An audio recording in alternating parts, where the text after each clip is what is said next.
Whenever you're ready to drift off, make yourself comfortable. Let the pillow hold your head. Let your breath become slow and easy.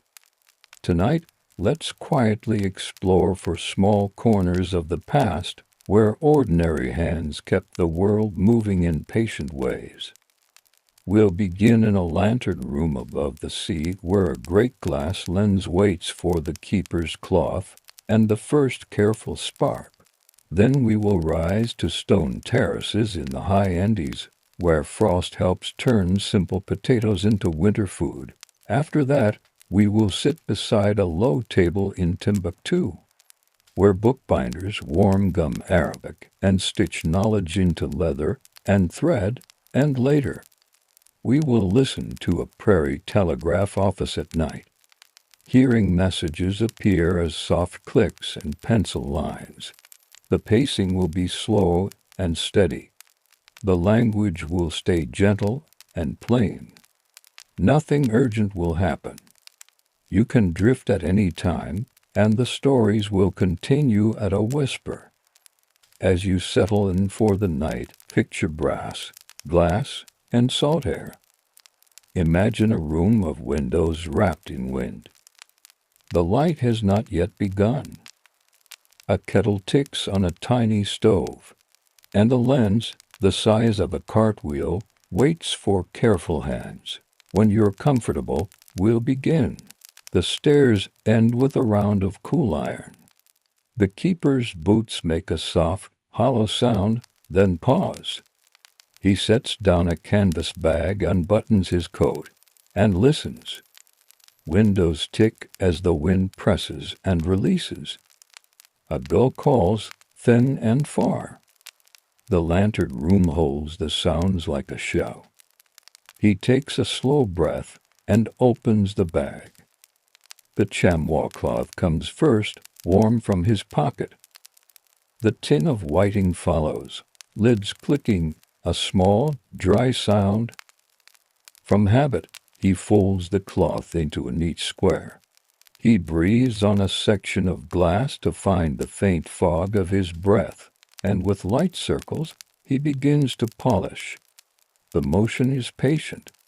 The ring prisms become clearer under his hand, their edges catching a thread of gray daylight that lingers at the horizon. A brass hinge squeaks, and the keeper tilts the service panel open. The movement is unhurried, careful not to chip the glass. Down the center, the lens column stands like a quiet spine. The clockwork sits in its case below, weight wound up from the last watch, gears rusting in clean oil. He listens to it the way a baker listens to a sourdough jar, checking health by small sounds and by silence. On a narrow table, a kettle begins its gentle tick on the iron stove. The stove is only the size of a bucket, its chimney slipping out through a soft patch in the glass wall. The room smells faintly of smoke and mineral oil, with the clean edge of sea salt. Tonight will be damp. The keeper notes this in his body before he writes it in the book. He checks the wick. It is trimmed square with crisp edges, not too proud. He takes a tiny pair of scissor-like trimmers and clips a whisper from the corner. The offcut falls like black confetti and disappears against the iron plate. A small brush removes the ash ring from the burner head. He does not rush. This is not a place for speed. It is a place for consistency. Out at sea, a light that comes late by seconds feels later by miles. He lifts the glass chimney and checks for soot. Not much tonight. He wipes it anyway, a slow spiral motion, and sets it back with a soft tap. The lamp's reservoir is heavy with fresh oil. He runs a finger under the fill cap to check for wheat stop dry. Good. The funnel, rolled thin from tinplate, hangs from a hook, its spout resting in a cloth ring to keep lint away. He wipes that too, because any bit of dust at this scale becomes a star inside the light. In a shallow drawer, the keeper keeps small things sorted. There is a box with spare mantles, another with mica windows, a tiny bottle of graphite for the escapement, and the key for the service door. He touches each item in turn, the way one checks pockets before leaving a house. Nothing is missing. Nothing is misplaced. He closes the drawer with a soft shoulder push and feels the latch fall into place. A side note offered gently: in many lighthouses of the 19th century, the lens was a Fresnel design made of concentric prisms that bent and gathered light with far less weight than solid glass. This may seem like a simple detail, but it was part of what made lights brighter and more reliable, while keeping towers slender and practical. The keeper moves to the windows. He runs a soft brush along the lower sash to lift any salt blown in by the last squall. The brush makes a sound like a small broom on paper. In the corners, spider silk. He leaves it unless it crosses the glass. Spiders are fellow workers. They keep the moths from the flame. There is quiet company in that idea. He opens the logbook. The paper is thick and slightly creamy, with a laid texture that catches graphite. A pencil lies across the page, squared with a wooden ruler. He writes the hour, the wind, the condition of the lamp, and a note: damp air. See haze at distance. His script is simple and steady. He underlines nothing. He writes as if speaking under his breath. Then he sets the regulator. The mechanism regulates the lens's slow rotation, measured to give the exact pattern promised to sailors along this coast. Some lights flash twice, some once, some sweep and then sleep. Patterns become identities, and identities become maps in a sailor's head. The keeper tests the governor by giving the weight a small drop. The gears engage. The lens, like a giant crystal crown, begins to turn in an almost invisible creep. He counts silently to 8 and watches a brass pointer pass a mark. It is correct, or close enough to correct to feel right. He arrests the motion again. He will set it in earnest once the lamp is lit. Another side note, gentle and brief: timing mattered as much as brightness. Mariners learned a coastline by rhythm, the way one learns a song. In the age before radio, a light's character could be as distinct as a name. He pours water from the kettle into a mug and sets a tea bag to steep, then forgets it. The mug will turn the color of weak caramel and sit there until the end of the watch. He warms his hands against it anyway, letting the heat climb into his fingers. He flexes his right hand once, a habit from an old rope burn that pings when the air is wet. Below the lens, the service platform is narrow with a low rail. He moves along it as if along a ship's deck, body remembering the turns. He breathes on the next section of glass, sees the small oval of fog and wipes in gentle circles. With each pass, the prisms sharpen into clean lines. He can see his own face in them, broken into thin slices like a deck of cards. He checks the spare work. He checks the mantle again. He touches the little bottle of graphite and decides not to add any, not tonight. Better to let the mechanism run on what it already knows. He glances once at the horizon where the last light is draining away. On the water, a narrow triangle of darker gray suggests a fishing boat heading home. When the hour comes, he lowers the small taper into the chimney's mouth and waits. The flame touches the wick and spreads with a quiet bloom. The lamp glows the color of warm honey. He lowers the chimney gently and listens for the soft catch as it settles. There is the faintest tremor in the air, and then the room changes. Surfaces turn from gray to gold. The brass frame shows fingerprints he will remove later. The lens receives the light and begins to concentrate it, thinning it, shaping it, sending it outward in a sheet so even it looks like thought. He releases the brake on the clockwork. The lens turns. The beam, now a ribbon of pale cream, sweeps the horizon and returns, steady as a breath. The keeper counts. 1,000, 2, 1,000, 3, and rests. Then again. The pattern is the coast's quiet signature. He takes up the chamois once more and walks the circle, wiping where his hands have been, removing the day's fine salt.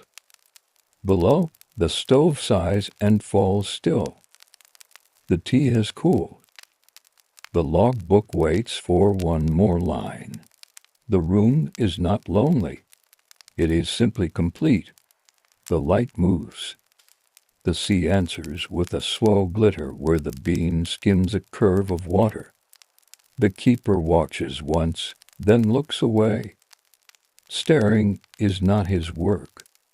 Tending is his work. He sets the mug down, smooths the page, and writes the note that ends the first R, lamp bright. Rotation true. Air soft. He sets the pencil back on the ruler. Outside, the gull is quiet. The glass hums in the wind. The lens, having learned the coast by patient repetition, continues to teach it back, one measured flash at a time. The night eases into itself by small degrees. The beam makes its rounds with the calm of a heartbeat.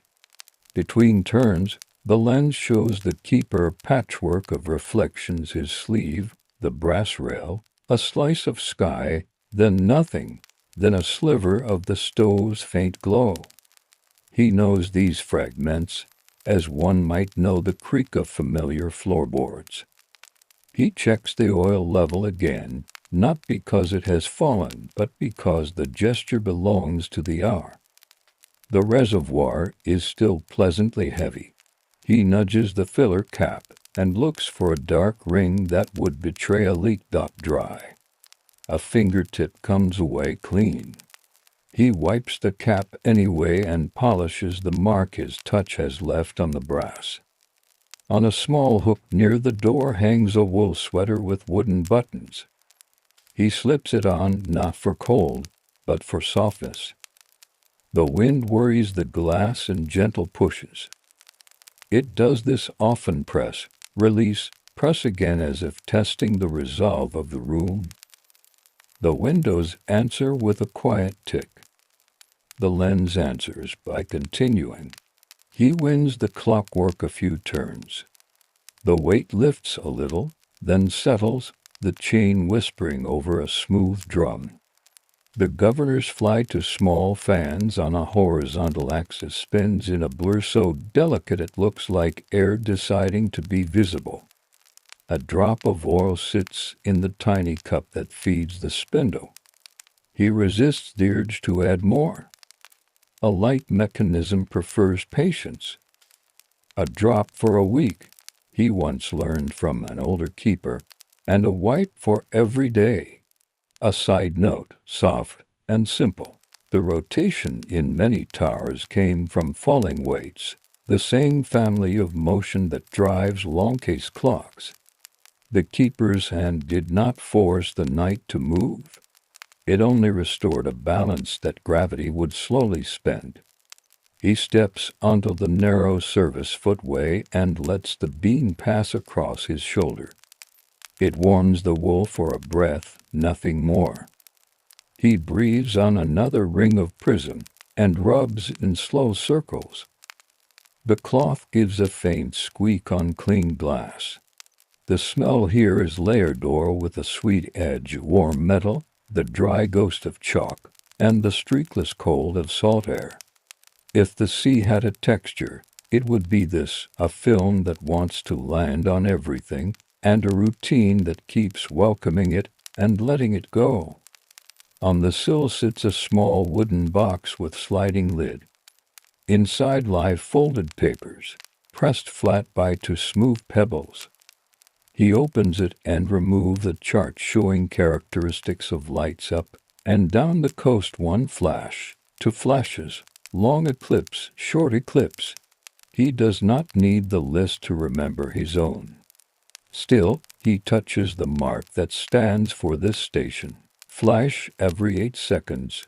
The finger rests there a moment, like greeting an old friend, then returns the paper to its bed. He eats in the simplest way. From a tin, he lifts two oat biscuits and a slice of pale cheese wrapped in paper. The paper has a faint smell of paraffin. He chews without hurry, letting the biscuits soften with tea that has gone from warm to lukewarm to almost cold. The taste is still kind. He sets the empty paper into a pocket to carry down later. Waste has a way of multiplying in wind. Better to keep it near. Through the glass, the horizon is now plain of black satin. The beam makes a long, quiet seam across it. Far below, a bell buoy count swells with a slow metal voice. It is not loud. It sits in the ear like a remembered note. The keeper, who has learned the bell's mood in fair weather and in fog, listens for variation. Tonight the bell is bored and regular. That is a good night for sailors. He lifts the service door again and watches the flame. It sits steady, an amber lozenge with a thin blue foot. If he lowers the draft just a hair, the blue line thickens. If he opens it, the ember curls to eager and begins to smoke. He leaves it where it is, the narrow place between more and less. The chimney shows no film. He taps it once with the nail of his little finger and listens to the small glass note. Clear. A gentle aside. Keepers often measured by air as much as by. A clear glass, a healthy bearing, a good wit each had a sound that was its own kind of proof. He pulls the drawer with the graphite bottle, and after a lingering thought, does add the smallest touch to the governor's spindle. The drop rounds itself like a seed. He wipes the neck of the bottle and its threads. He closes the drawer, and, as always, smooths the front with his palm as if to bless the wood back into quiet. He records the hour. His handwriting does not change size across the page. It neither hurries nor grows tired. Beam steady. Bell buoy audible. Air damp, wind SW. The pencil is kept dull on purpose. A sharp point scratches. A soft one glides. Below, a ladder falls to the service level. On a peg moors a coil of soft cotton waste, once cloth, now cleaning ribbon. He takes a length and winds it round to fingers, then presses it into the groove at the base of the pedestal where dust likes to hide. He lifts a fine gray line that did not exist in the morning. He folds the waste over to trap it. It is not dramatic.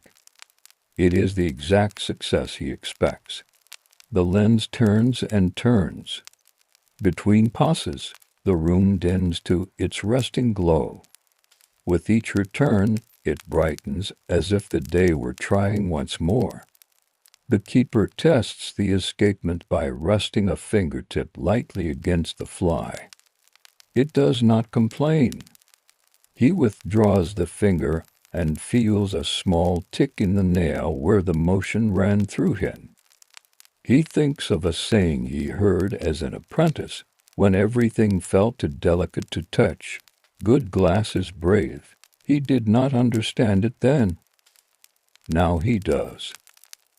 The bravery is in entrance, sharp corners, clean faces, year after year of wind. Not a single story of heroism, but a library of small volumes where each page is a simple line. Light pause, light pause. A dark bird crosses close and vanishes. He does not mark it. Birds pass. Sometimes, in heavy weather, they rest on the walkway, beaks tucked under wing, little engines of warmth that do not ask permission. If one comes tonight, he will let it be. If it blunders toward the flame, he will shade the lamp with his body and draw the window blind just enough to teach the bird darkness again. But the air is calm. The blind can stay rolled. He reaches for the long-handled brush made to tickle dust from the uppermost rings without leaning. The handle is ash, worn to satin by his palm. He sweeps a ring, then another, brushing outward so that any loosened fleck falls away from the prison's faces. The sound is soft, like someone smoothing a book's page with the flat of a hand. He glances once at the shoreline lights that mark the village. A few windows. A single cart lantern moving slowly, then stopping. He tries not to make stories from these dots. They are only dots. The sea, too, likes to tell tales. A wave becomes a sail in the eye that wishes it. Better not to wish. From the stairwell, a breath of cooler air rises. He steps to the door and opens it a finger's width to let the room exchange air with the tower. The change is immediate and kind. Lamps appreciate fresh air. People do, too. He closes the door before the draft becomes a gust. The watch pauses in small rituals. He cleans the burner cap with the narrow wire.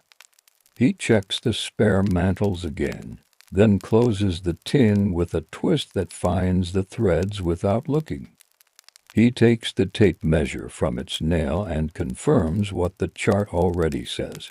The lens repeats its round in 8 slow seconds. The tape clicks back into its case.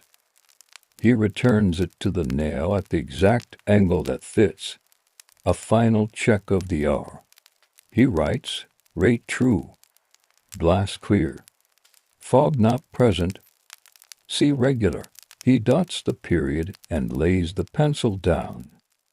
He lifts the mug and takes a last sip of pale tea that has become the flavor of the room itself. The beam goes on. Outside, the bell buoy counts, the wind presses and releases, and the water takes the light in a thin, patient stripe. The keeper rests both hands on the rail and lets his palms learn the night's temperature.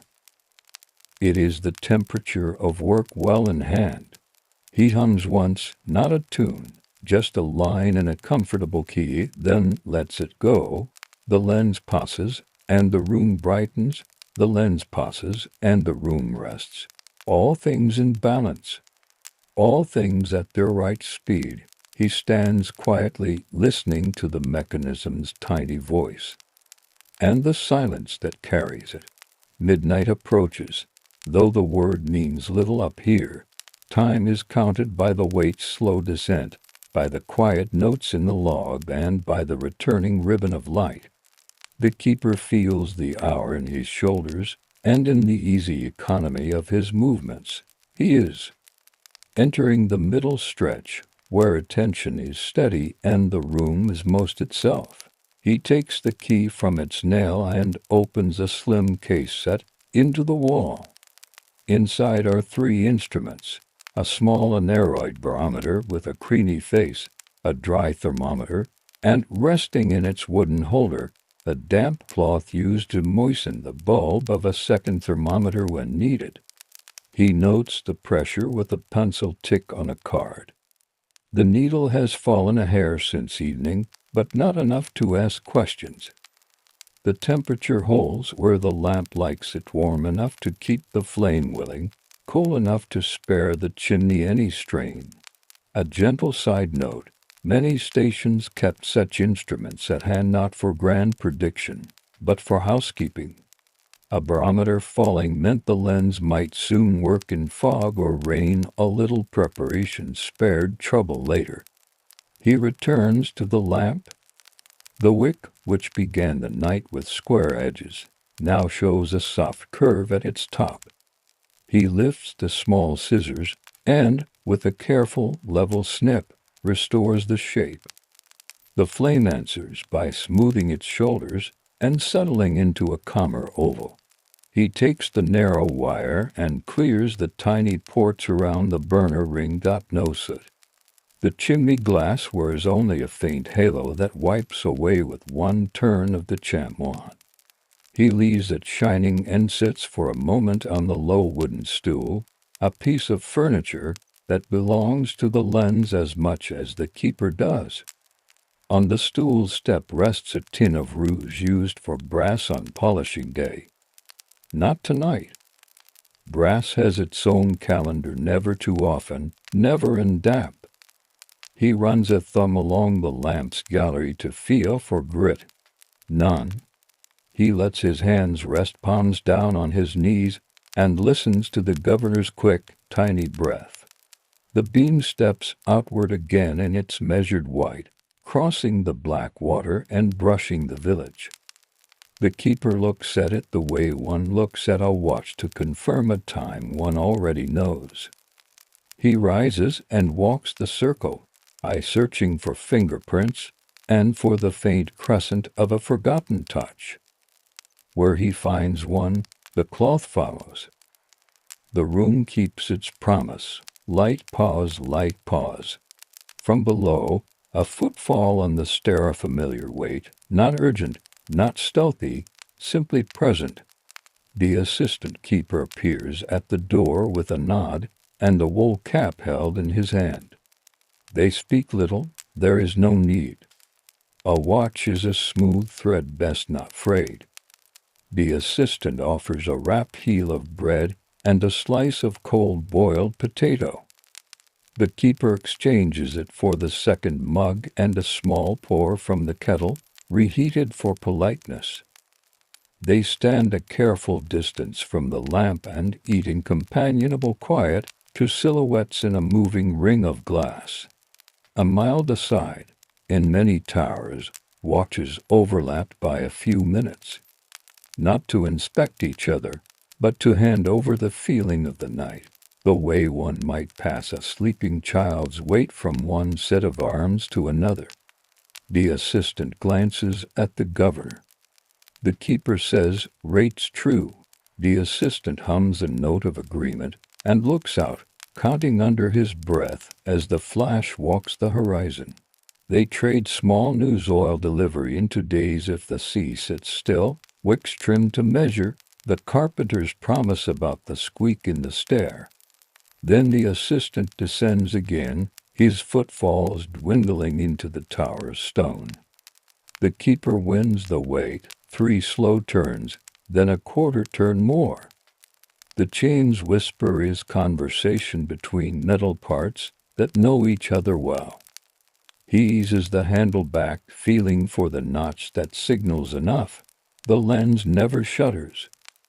The night never rushes. The balance holds. He draws the blind of palm's width over one panel where the moon, low and half asleep, wants to make a pale echo inside the room. That small shade softens it. The blind is canvas with a narrow wooden slat, its edge smells of salt. He readies the cord with a short sailor's knot and smooths the crease with the flat of his finger. On the sill sits a corked bottle with a roll of paper tucked inside, a spare form for the monthly report. He does not open it. Still, he touches the glass, reminding himself it is there. Reports are a second kind of light. They measure, in numbers and neat lines, what the lens has done by feel. Neither is better. Both are part of the work. He returns to the logbook for the hour's note. Wick trimmed. Rate confirmed. Moon low, sea regular, haze distant. The graphite leaves a soft sheen where the light falls across it. He reads what he has written, and hears it as a voice would, calm, small, complete. The next check is the windows. A fingertip finds a faint grit where the wind meets the frame. He brushes it away. A narrow strip of linen serves as a sash wiper. He draws it along the seam with the ease of a tailor's hand, then folds it over on itself to keep the salt inside. He shakes it once into the bucket, a sound like sand and paper, and hangs it back. A small moth arrives with the next sweep of light. It hovers near the chimney, then wavers toward the window and traces the edge of the blind with its powdery wings. The keeper moves his hand into the beam and lifts it gently, letting the palm become a soft wall. The moth decides, without argument, to settle on the canvas. He leaves it there. In a minute, it finds its own night again and drifts out of the circle. Another side note, no more than a breath. Keepers often shared their watch with small creatures, moths, spiders, birds wooed by reflections. Keeping a light was also the art of keeping those visitors safe without making much of it. The kettle speaks once, a single click, as the water inside shifts. He warms the same mug by holding it near the stove and takes a small sip. The tea has become thin and honest. It tastes of metal and tannin and the hours it has known. He sets it down on the saucer with a careful aim, avoiding the logbook's corner. He checks the oil again by feel, hand lifting the reservoir just enough to ask a question and hear the answer. There is more than half left. Good. He looks at the spare tin, dark in the corner. A chalk mark across its top shows last week's tally. 2 deliveries remain before the seasons change. He rubs the mark away and renews it with a dry stub, a soft rectangle, nothing more. The bean returns and recedes. A distant fishing craft answers it with a small lamp that dips once in the swell and then steadies. The keeper observes without leaning toward meaning. Lights speak, but not always to him. He lets the sea have its conversations. His task is to keep the room's sentence complete. A faint mist crosses the farthest part of the view, like breath on a mirror. He notes it with his eyes first, then with his hand. The chamois moves in small arcs along the outer ring. Clean glass makes clean weather easier. Damp, at this hour, is gentle. It does not yet have the weight of fog. He writes one word on a scrap, veil, the word pleases in. He discards the scrap into his pocket. The log will have the plainer haze. He opens the service door and checks the flame once more. The top edge holds steady. He adjusts the draft by a quarter turn, then back again. He settles on the original place. The amber holds. The blue foot stays narrow. He rests the scissors against the lamp base, their tips aligned with the little notch he favors, a private way of knowing exactly where to find them in the next hour. The weight has dropped to its quiet place on the painted scale. He wins it again, stop and start, accepting gravity's patience and returning it. He looks at the small mark etched in the brass by some keeper long ago, the shape of a star, no bigger than a seed. He does not know who made it. He does not rub it away. It is not official. It is simply something the room has accepted. He traces the edge of the lens with his eyes, following each prison's face, as if reading a line of clear print.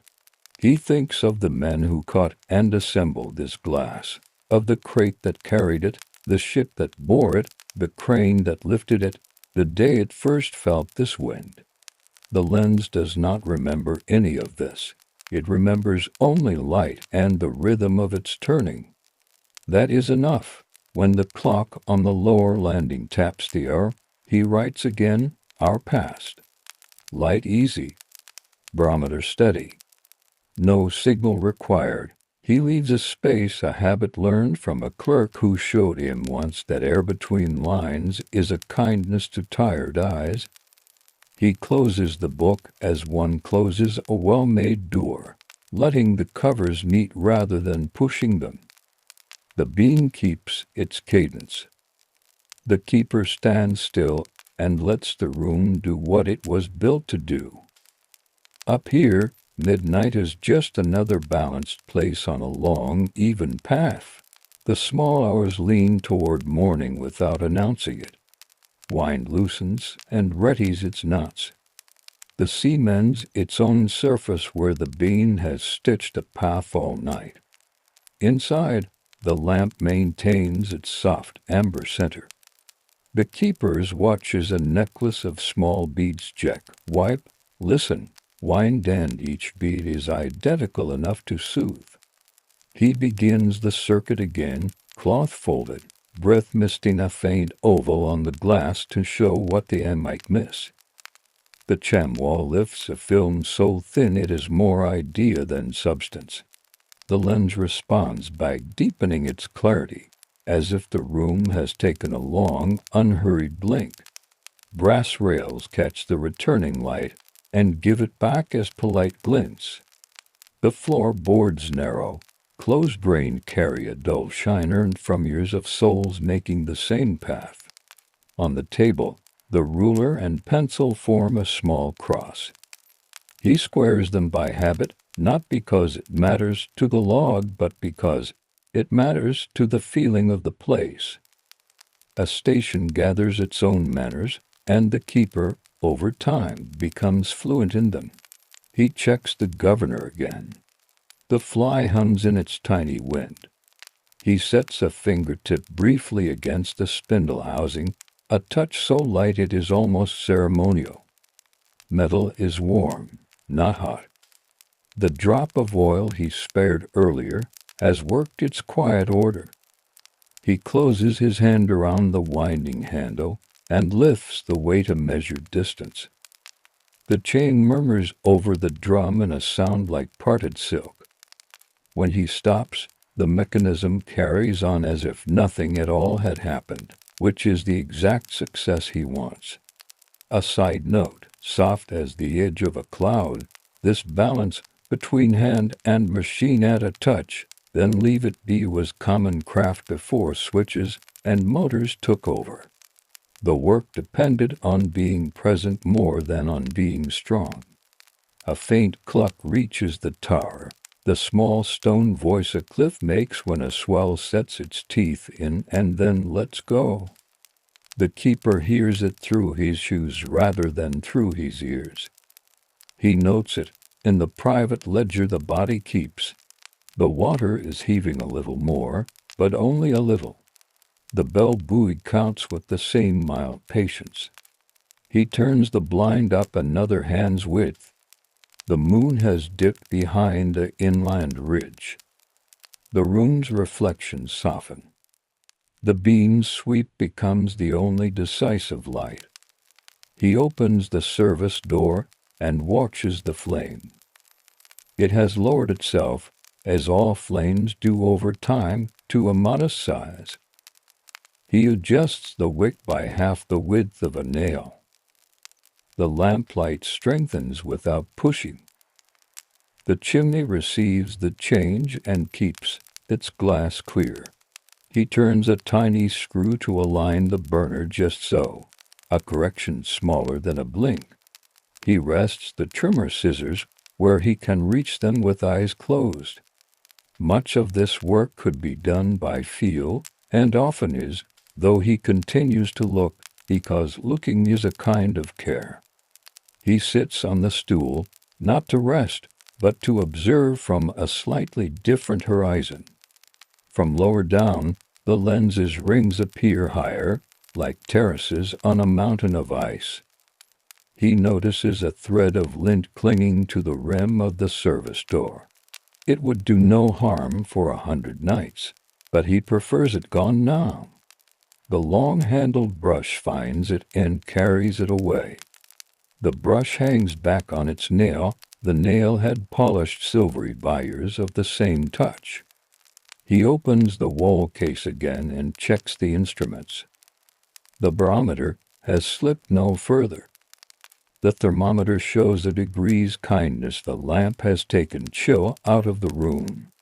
He moistens the spare cloth and slides it over the wet bulb of the second thermometer for a brief reading, a check against the dryness that fog disrespects.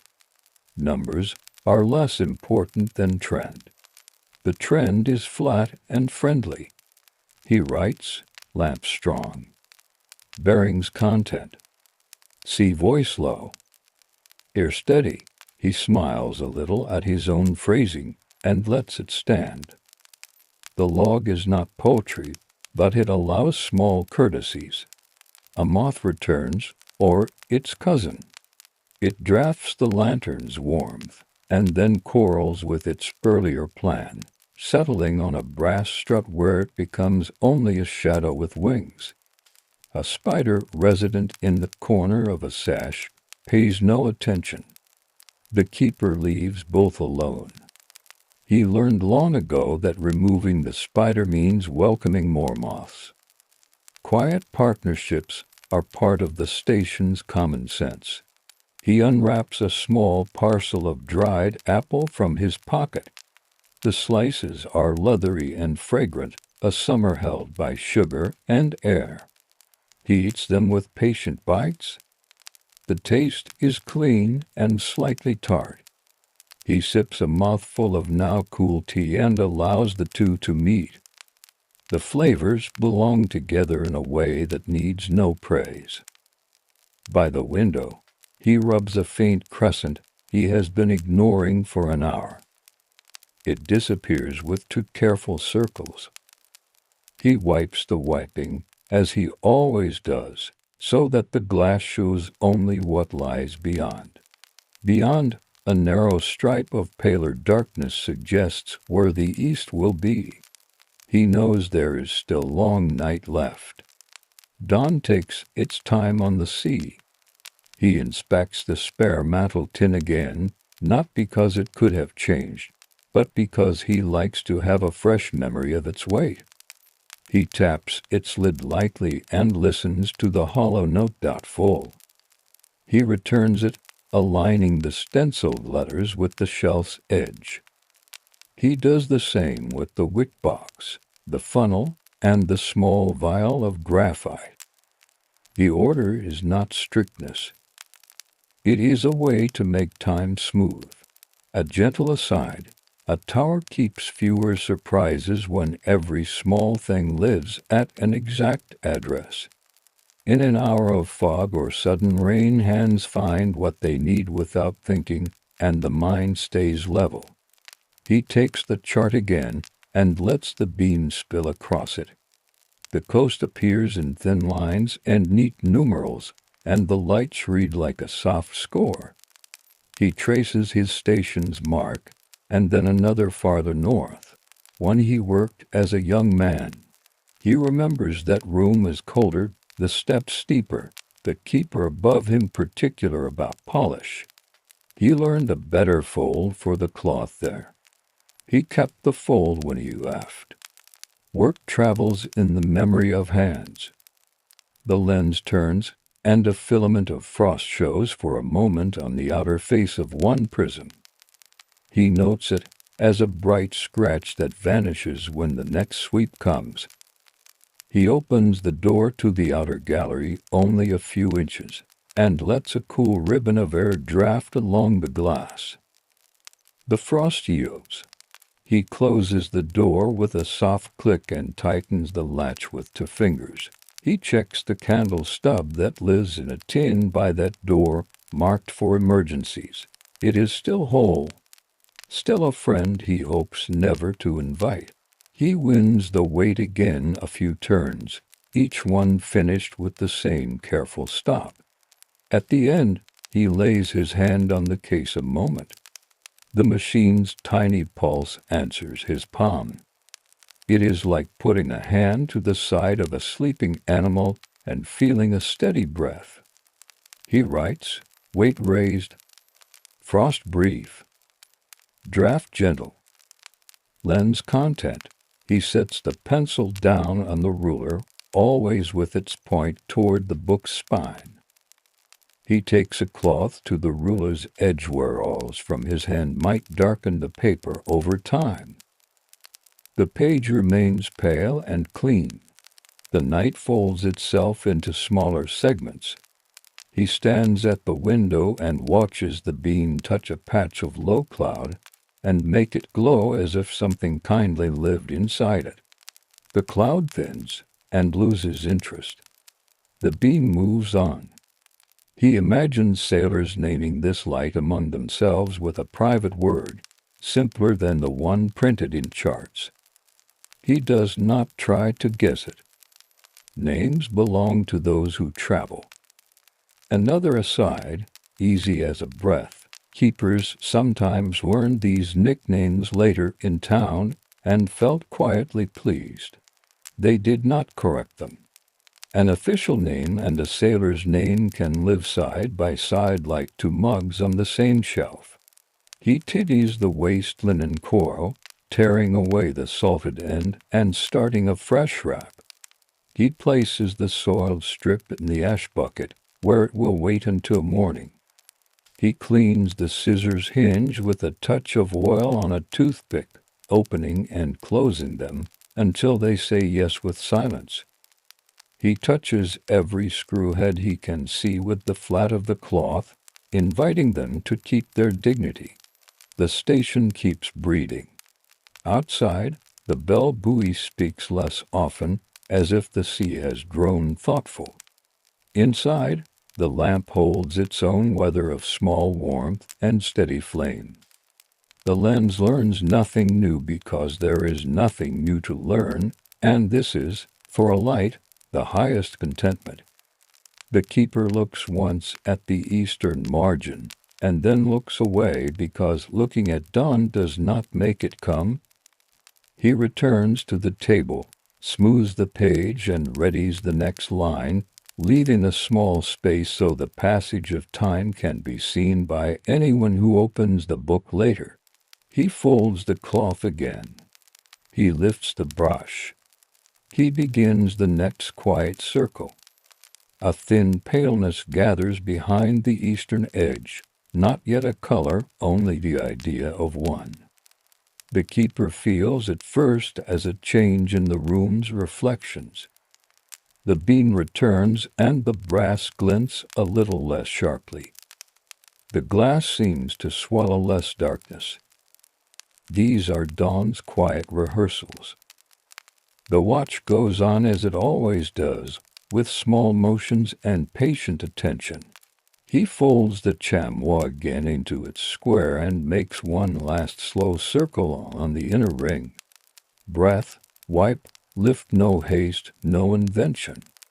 The cloth has picked up so little that it feels almost clean. This pleases him. A night without soot is a night that will be easy to write about. He hangs the cloth on its peg to dry in a small, neat drape. The clockwork's weight has reached a modest mark on the scale. He gives the handle 3 unhurried turns, then a 4th because mornings like to be started on a full measure. The chain whispers, and then falls silent. The fly's burr holds steady. He rests the handle in its cradle with the same care he would give to setting a spoon on good porcelain. He opens the service panel and studies the flame. It is loyal and small, like a candle that has learned purpose. He trims the wick with a tiny, level snip, not because it must be done before extinguishing, but because he prefers to leave things square. The scissors hinge moves soundlessly. He sweeps the trimmings away with the narrow brush. The lamp thanks him by continuing to be ordinary. Ordinary is best. A gentle side note: keepers often close the watch by preparing the next one. A squared wick, a clean chimney, and tools returned to their exact addresses meant that the first minutes of tomorrow would already be calm. On the table, the logbook waits with room for 2 more lines. He writes in his quiet hand, "Approach of dawn. Light even." Haze remains offshore. He leaves a thin stripe of blank paper beneath, a kind of breath. The pencil is dull enough to be kind to the page. He smooths the corner of the paper where it turned up in the moisture of the night. He lifts the blind the rest of the way, letting the first real gray into the room. The beam is still white and sure, but it no longer requires the room's darkness to prove itself. A gull appears, flaps twice, and settles on the iron of the outer gallery as if to claim its usual seat at this hour. Its head turns, eye round and calm. The keeper nods back without moving his lips. Nods are part of the station's speech. He checks the reservoir by hand. It is heavier than habit expects. Good economy. The air was kind. He closes the filler cap again with a careful press. He touches the chimney's crown, warm, not hot. He measures the temperature and pressure one last time, adding small ticks to the card. The barometer has not changed. The thermometer has risen a degree. The numbers are dutiful. He thanks them without words and closes the wall case with a tiny click. Now the moment comes for the light to step aside and let day do its work. He moves the lamp control a small fraction and watches the flame lower, then lower again, until it becomes a thin orange scene that no longer throws a shoulder-high shadow. He cups his hand around the chimney's mouth and gives a quick, practiced puff. The flame gives a soft bah and is gone. A single thread of smoke rises, forgets its plan, and thins into the morning. The room does not turn dark. It turns gray-blue, the natural light slipping around the prisms and making them look like water stacked into quiet facets. Without the lamp, the lens seems both larger and lighter. The keeper lifts the chimney and wipes the inside in one gentle turn, knowing that the last breath of the flame has written a faint crescent there. The cloth finds it and restores the circle to clear. He sets the lamp to cool on its usual square of folded canvas. He covers the burner with its little cap. He lays the trimmers in their place, the brush in its place, the graphite bottle with its cork seated. He taps the governor housing with the back of one knuckle, a friendly farewell to the night's partner, then engages the brake so the lens will rest and not wander the empty hours. He opens the door to the outer gallery and steps into air that tastes of metal and clean salt. The railing is damp with a fine dew. Down the cliffs, the tide has written pale stripes on wheat-slick stone. The bell buoy is silent now, or the wind has turned its face away. A small boat moves toward the harbor, hull shouldering the last low swell. Its mast shows the very first touch of rose. He does not linger outside. The lamp is cooling, and the room wishes to be put in order while it holds the night's story clearly. He goes back in and wipes the sills where dew has crept under the frames. He brushes the corner where the spider keeps a small house and leaves it intact. He gathers the linen waste that has done its work and knots it into a soft bundle for the ashcan. He checks the tin of mantles again, taps the lid, listens to fullness. He smiles at himself for checking so often. Familiar redundancies or hot towers stay simple. He writes the closing line, lamp extinguished. Room in order. Day fair. He signs with his initial, then closes the log so the pages will not drink any stray damp. He places the ruler atop, centered and parallel, and sets the pencil across it with the point to the left, as always. It is a small ceremony, the kind that braces a day without calling attention to itself. He lifts the canvas bag and returns each tool in turn: scissors, brush, tin, cloth, a reverse of the evening's arrival. The bag sighs with the weight, and then is only a bag again. He glances once more at the lens, which holds sunrise like a handful of thin coins. It will stand in this silver quiet until evening asks it to become fire. A last side note, offered like a folded card slipped under door. Lighthouse work often looked like stillness from a distance. Up close, it was movement too small to stage a craft of removing what did not belong so that the one thing that mattered could happen and keep happening. He buttons his coat, lifts the latch, and begins the descent. The stairs' iron treads ring softly, each one a note in a familiar scale. The tower air is cooler and smells of stone. On the service landing, he sets the ash tin ready for the morning carry. On the next turn, he pauses to look through a narrow window, habit, not need. The sea is half awake, its gray changing to a calm, low blue that belongs more to day than to night. At the base, he will stow the bag, warm his hands around a proper cup, and write the same closing phrases in a second ledger that lives in the office. He will note the small things that only he would notice, the hint of frost on one prism, the moth that accepted the blind, the small steadiness of a night in which nothing asked for speed. Back in the lantern room, the lens rests like a clear monument to a completed promise. Out on the water, sailors will not think of it at all if the day stays kind. That, too, is part of the craft. He closes the lantern room door with its ordinary click, and the station settles into its diurnal hush. The beam that wrote the night has folded itself away, waiting for the chooseful hands that will unfold it again when the world turns. The tower breathes. The day begins.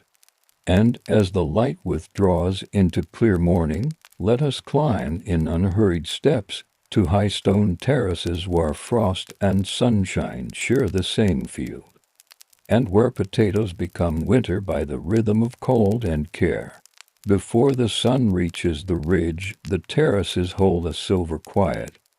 Stone walls keep the night air still. The ground is firm and dry, and each step gives a soft grind as if salt were underfoot. A family climbs together. A man walks first, his poncho draped like a warm roof. A woman follows with a cloth bundle, its corners tied carefully. A child carries a gourd filled with water. A second child holds a woven sling with 2 wooden sticks tucked inside for turning potatoes without touching the coal too long. They speak little. The air is thin and kind to silence. Around them, each a grass nods in faint wind. Llamas wait near a low wall made of stacked stones, their wool catching the last moonlight. The animals hum softly, a sound like a hand stroking a drum. Breath from their nostrils lifts in small clouds and vanishes at once. The mats laid last evening are stiff now. Each is made from twisted reeds, edged with thicker rope so they lie flat on the stone ground. The potatoes on them are small and many. Some are purple, some white, some speckled like birds' eggs. Each has learned to be strong in this hard soil. The skins hold tight. The frost has crept into the flesh, making it glassy. The woman kneels and touches a tuber with the back of her knuckle. The cold pushes back. She nods once. Good frost. The man sets the sticks in the sling and uses it like a soft rake. He turns potatoes in a careful scatter so the side that caught the sky now kisses the mat. The child watches how far he moves them. Not too far, not on the stone, not piled.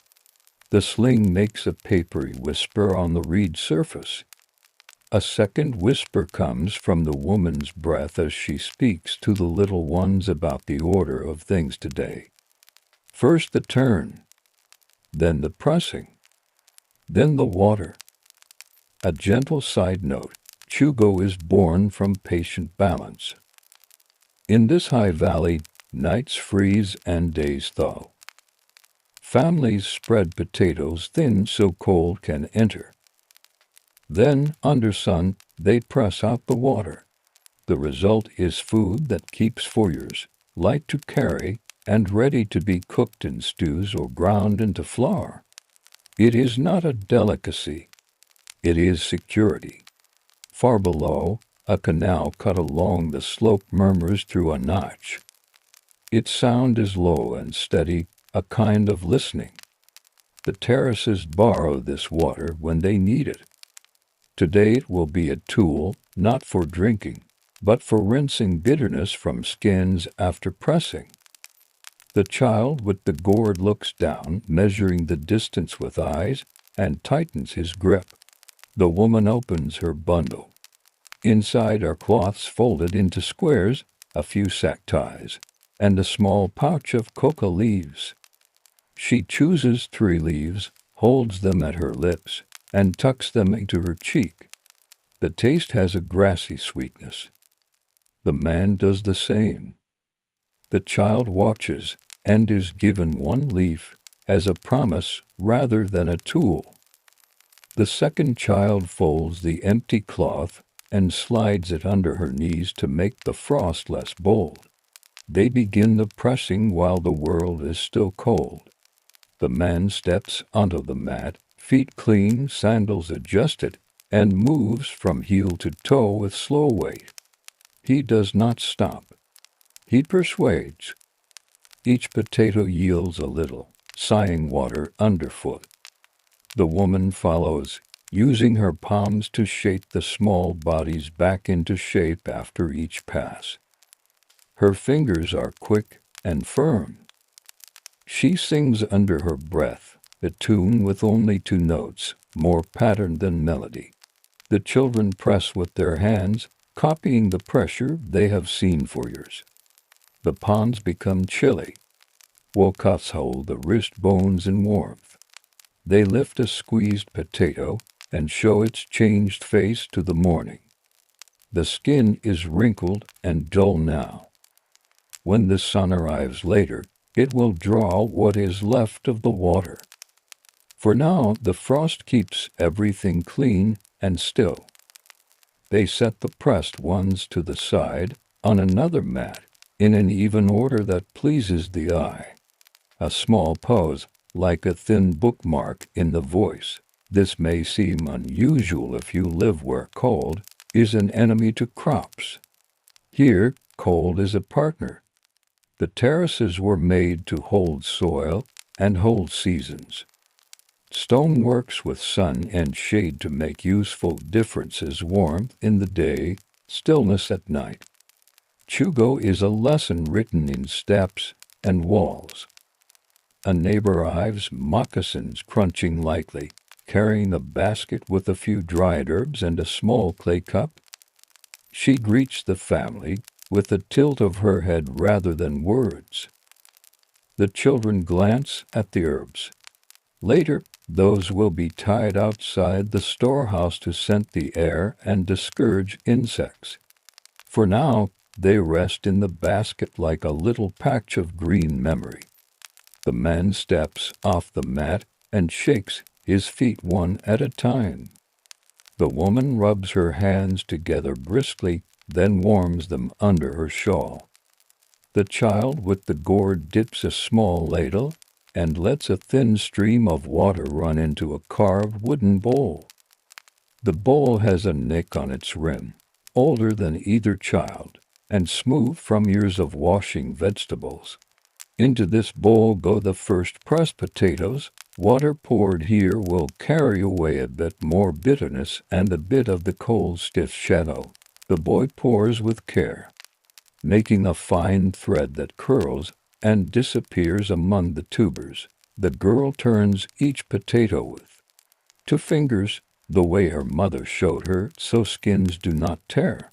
2 llamas lift their heads and look at the light gathering over the ridge. 1 kneels again and chews. Their presence is a kind of clock. When they begin to hum again, the sun is near. The neighbor smiles at them and ties her shawl tighter across her chest. She takes the sling and turns the next mat's crop. A paired rhythm develops step and press, pour and turn, pause, and warm fingers, lift and set aside. The sounds are soft. The smells are clean, cold stone, wet skin, dry wool, a hint of smoke from a house pocket down the slope. On the wall, a clay flask waits with a tapered neck. Inside is chicha that was brewed last week, sour and kind to the stomach. They will drink a little at midday. For now mouths stay quiet with coca's small sweetness. The woman rubs the wool of her belt and checks the knot. The belt's pattern is bright, small diamonds walking in a row. It is both clothing and calendar, woven during the last dry season when evenings were long. She touches a diamond that marks the festival when seed potatoes were chosen and saved. That day will come again. The belt remembers. The children carry the rinsed potatoes to the second mat and lay them in neat lines, leaving a thumb's width between each. Lines help the sun. Lines help the eye. They talk about nothing much, whether a fox walked near the canal last night, whether the small bird with the red cap will come today, whether the shadows on the far ridge look like a sleeping giant or a row of folded mantles. The man listens and says only maybe, but the word holds amusement and a shared picture. A mile aside, terraces are also classrooms. Knowledge moves by hands that show and feet that repeat. The words are fewer than the motions, and the motions carry meaning well. The east brightens to pale straw. The family lengthens their steps a little, not out of hurry, but to meet the sun with work already underway. The frost will retreat fast once the light arrives, and the pressing is best done before that. The neighbor begins a second mat, and the path between them becomes a small street of soft footfalls and careful carrying. At the edge of the field, a low storehouse watches with its round eyes to vents cut high under the thatch. Inside, the air is cool and dry. Stones at the base keep damp from climbing. Today's work will not go there yet. CHUGO will dry in the open for days, then move inside when the air and hands say it is time. The storehouse holds last year's promise, sacks stacked like sleeping sheep, their sides marked with chalk. A few herbs hang in the doorway to keep company with the cool. The first sunlight appears as a thin gold thread on the far reach. It touches a single tuft of grass and makes it bright. The child with the gourd points and smiles with only the eyes. Everyone sees it. No one stops. The rhythm holds. The mats whisper. The canal answers. A hawk draws a line across the high blue and fades. The valley does not hurry them. It never has. The sun edges up like a slow coin, and the frost decides to loosen its grip. It does not vanish at once. It fades from the mats in thin patches, leaving small islands of glitter that shrink with every breath. The work changes tempo without changing shape. Pressing gives way to tending, to turning, to giving the tubers their place in light.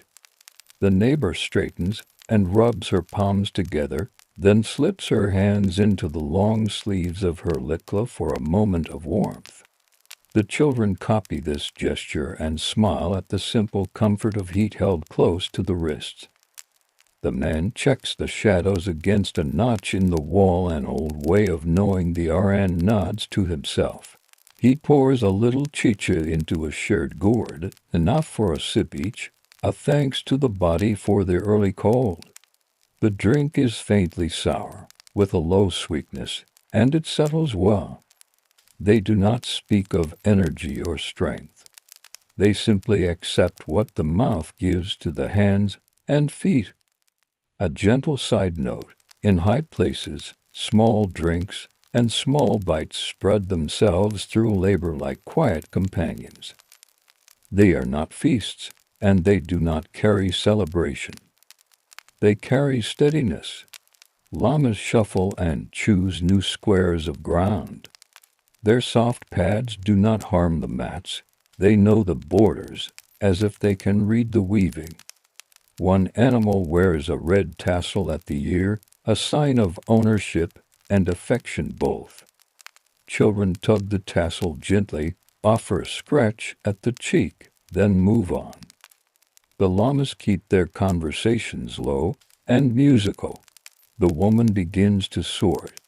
She kneels beside the lines of pressed potatoes and uses the back of her fingers to test stiffness. Those that took the frost well remain on the drying mat. Those that feel reluctant, still holding too much water, turn to a third mat that will wait for the next night's cold. This is not failure, it is rhythm. She touches each, says nothing, and trusts her hand. The neighbor mirrors her mat by mat, so that 2 lines grow long with candidates for tomorrow, while 3 other lines are left for sun. From a cloth pouch, the woman shakes a few grains of ash onto her palm and dusts a handful of tubers lightly. It looks like a blessing, and in a way it is. Ash dries and discourages insects during the first hours of warmth. The children watch closely, wanting to copy the pinch. She lets them try with the next handful. Their dust falls in small clouds. She smiles and taps their wrists to show a finer fall, like flour from a baker's fingers. Downslope, the canal's voice brightens, meltwater from higher terraces, and the soft beginning of day give it a sharper note. The boy takes his gourd and, with his sister, walks the small zigzag path edged with stones to the channel. They do not hurry. The path is reliable, with steps of stone placed where the slope most wants to slide. At the water, they squat, the way their parents squat, heels planted, knees easy. The boy dips and fills. The girl uses a woven lid to strain away floating bits of grass. They carry the gourd back between them by its neck, each hand steady. Water sways and licks the rim but does not spill. A mile aside, children learn balance as much as tasks. In this place, carrying water upright over uneven ground becomes a kind of walking school. Later, when the loads are heavier, the feet will remember these small corrections without thinking. At the field's edge, a low plate pot on 3 stones holds embers saved from last night. The man blows softly until a vein of orange shows, then feeds the ember with dry ichu grass and to fingers' width of wood. Smoke lifts in a narrow column and smells sweet and clean. On this small heat, he sets a blackened pan. Into it, He drops a handful of broad beans and a pinch of salt. The beans pop with tiny sighs. A few go to the neighbor, a few to the children, a few to the woman. They chew slowly, cracking the soft skins with their teeth, tasting the mountain's simple work. The sun reaches the mats. It lays itself across potatoes and turns the frost into dark circles that shrink and disappear. Steam is not visible. The air is too dry and the change too modest. What shows is a softening of color. Purple deepens. White turns cream. Speckled skins show their freckles more honestly. The woman hums. The tune is the same two-note pattern as earlier, but warmer now like a braid loosened. She moves the largest tubers to the mat's sunniest edge and pulls the smaller ones slightly back so they do not become brittle too quickly. This, too, is knowledge carried in the hands. The neighbor flips her cloth bundle and sets out lengths of reed cord. Later, when the potatoes have taken their first day of light, the cords will lace a low rack above ground to keep night damp from creeping back. She tests a knot by tugging it twice and nods when it holds. A gentle side note, CHUGO can be made in more than one way. Some families press with feet alone. Some add river rinses and a short soak. Some lay out the potato hearts to dry a second time. Each method has its own sound and its own set of tidy gestures. The taste, in winter stew, is equally the taste of patience. The boy returns to watering.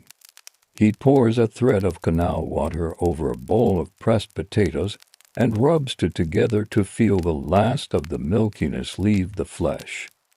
The girl reaches into the bowl and turns the tubers gently, the cold only a pinch now instead of a bite. They tip the water onto the terrace stones where a thin line of moss drinks it. They refill the bowl and repeat, pausing when the sun warms their backs through woven cloth. The man takes a narrow wooden paddle and slides it under a row of potatoes to turn them as a baker turns loaves in a careful oven. Each tuber receives its share of sky. The paddle has been smoothed by years of such turns. Its lip is rounded, its handle wrapped with a single strip of wool to fit his palm. He lifts and sets, the motion small and sure. The paddle makes a sound like a book being closed very quietly. From the slope above, cousins appear with a bundle of reeds and a coil of rope.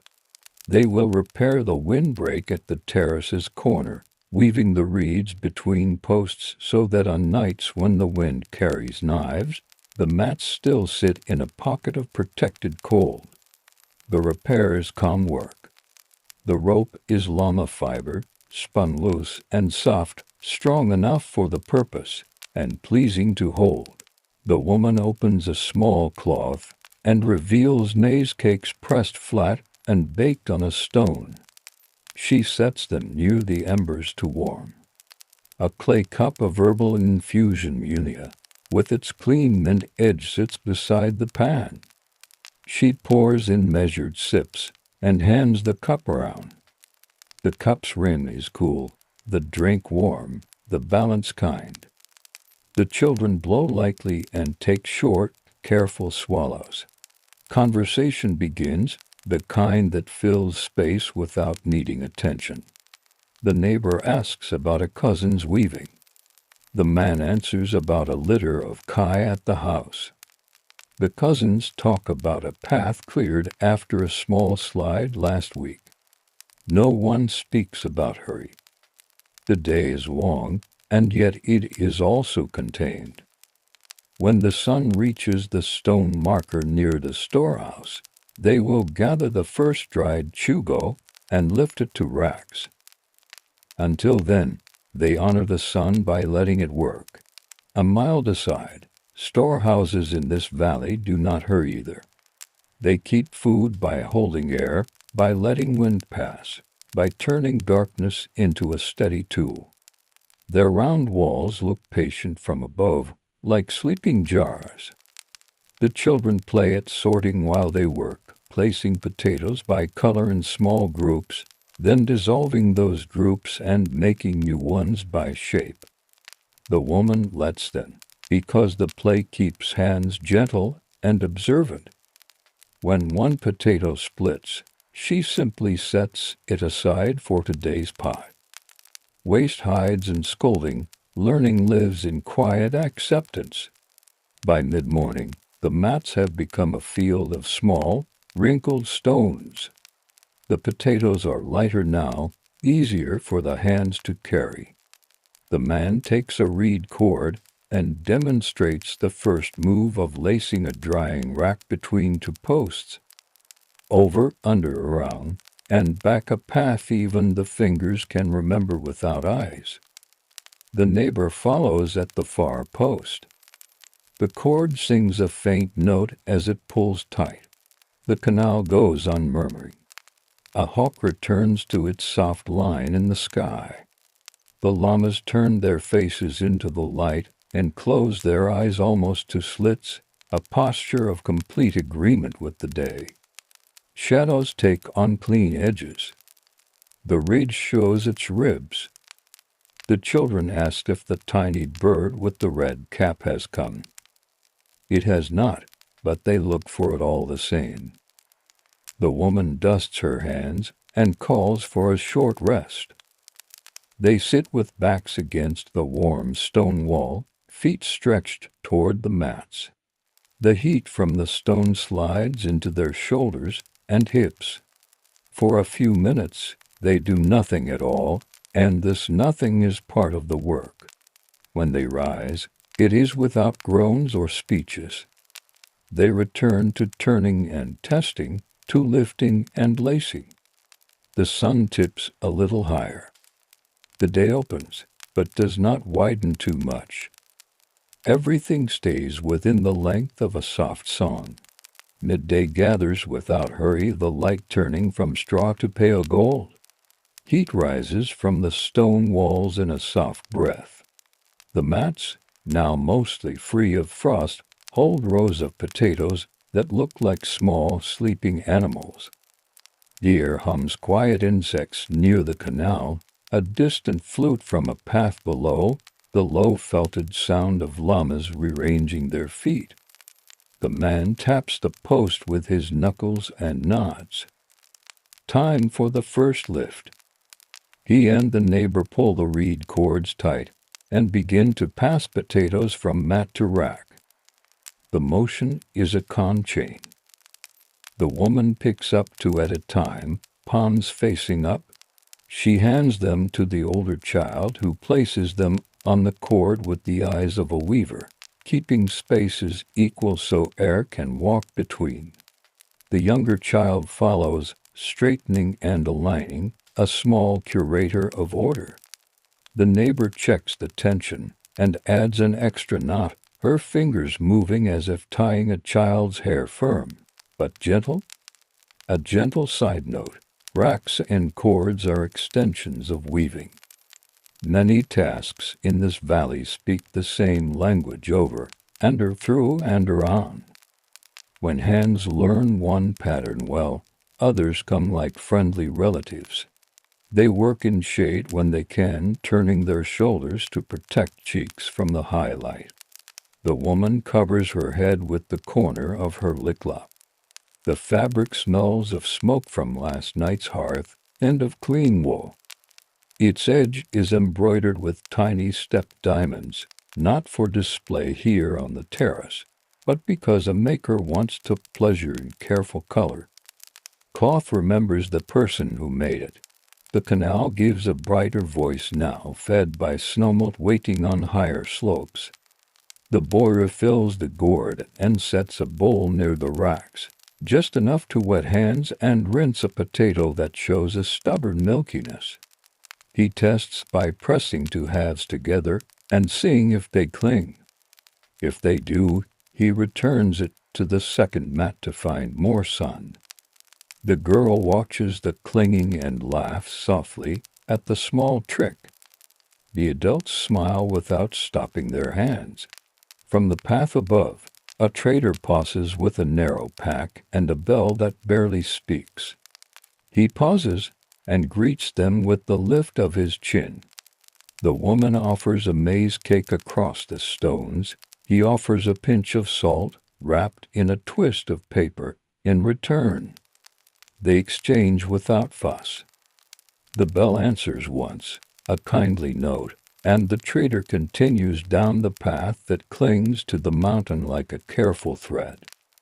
The salt will season the evening pot and make the CHUGO's first taste sit squarely on the tongue. The neighbor opens her small basket of herbs and hangs two bunches from a cross-stick beside the rack's muka for scent, CHUÑO for company. Their leaves move a little in the draft, a shy wave.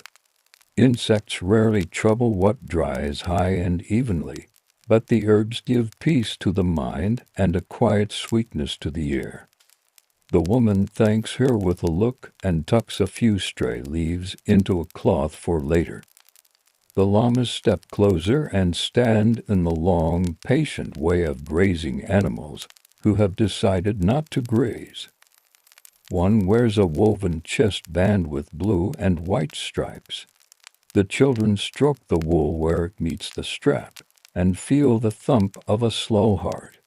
The animal folds its legs and rests on the warm earth, head high, eyes half closed.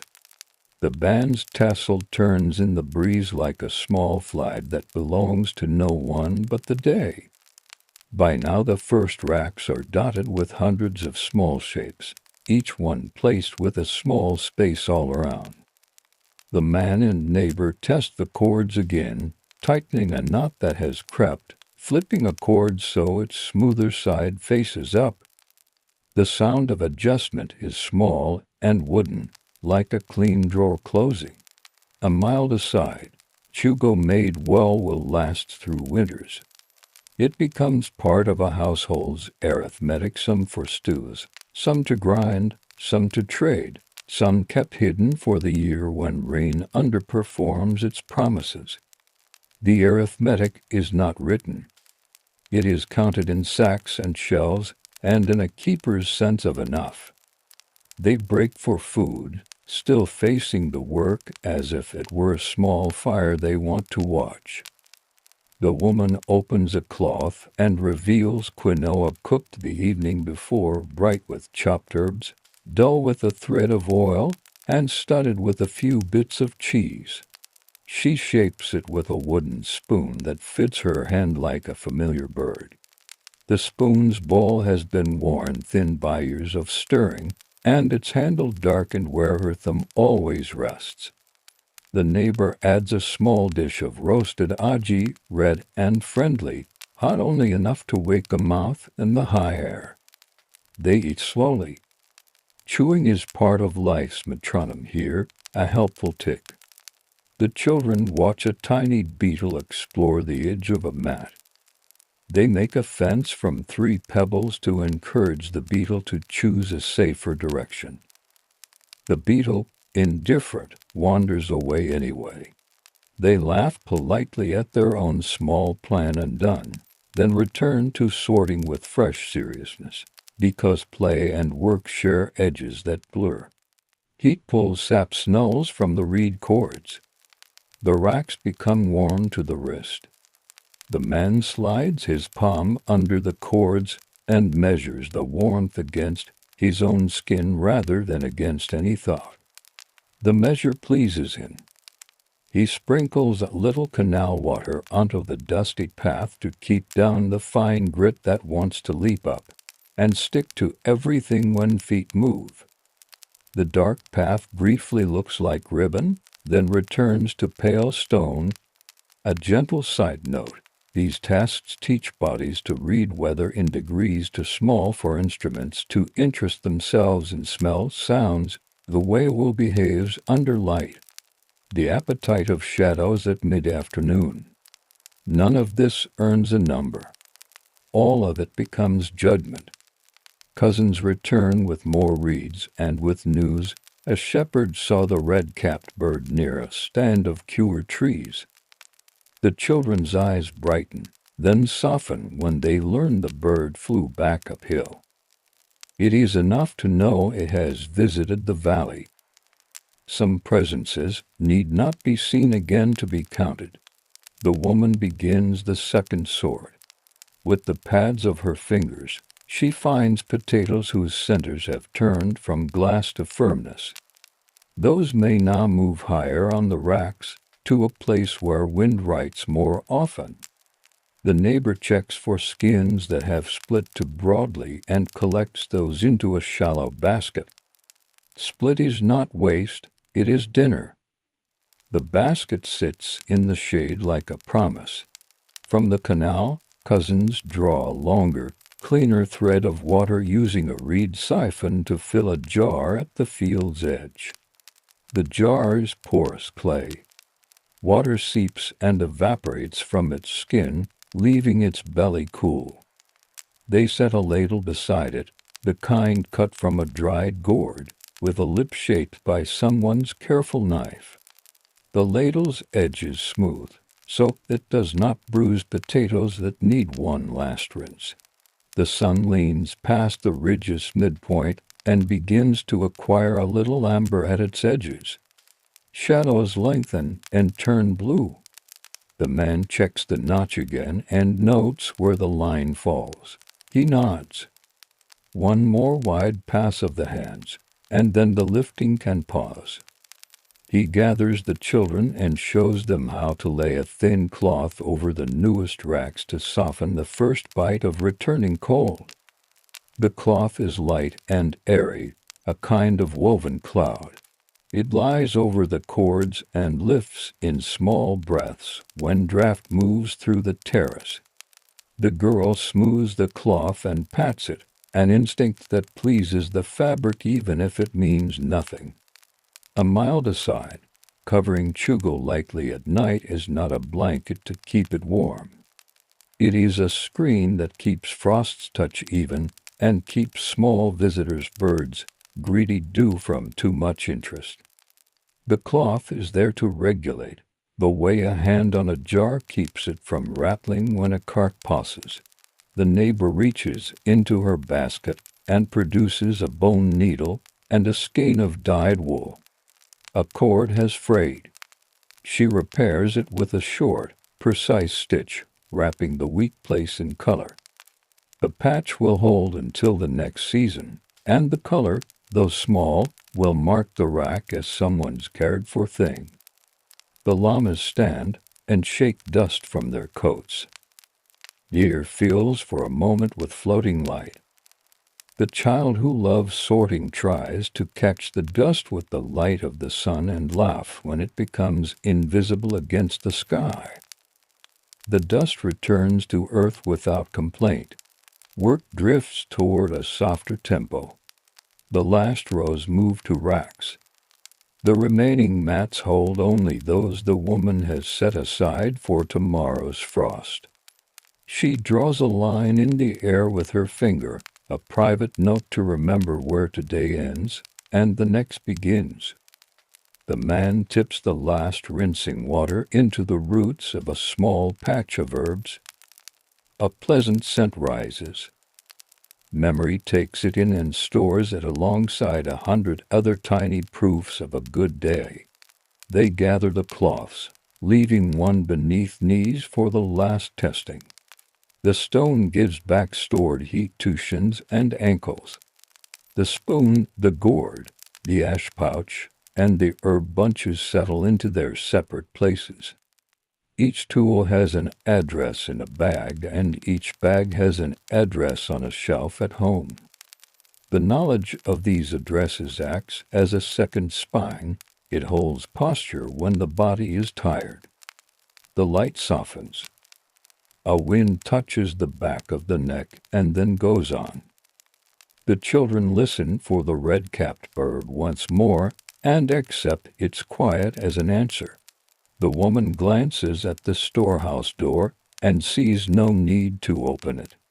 Tonight the rocks will keep their charge beneath the light cloths, and the air will complete its part of the practice. They stand, stretch once, and look across the terraces, as if looking across a map they have drawn with their own hands.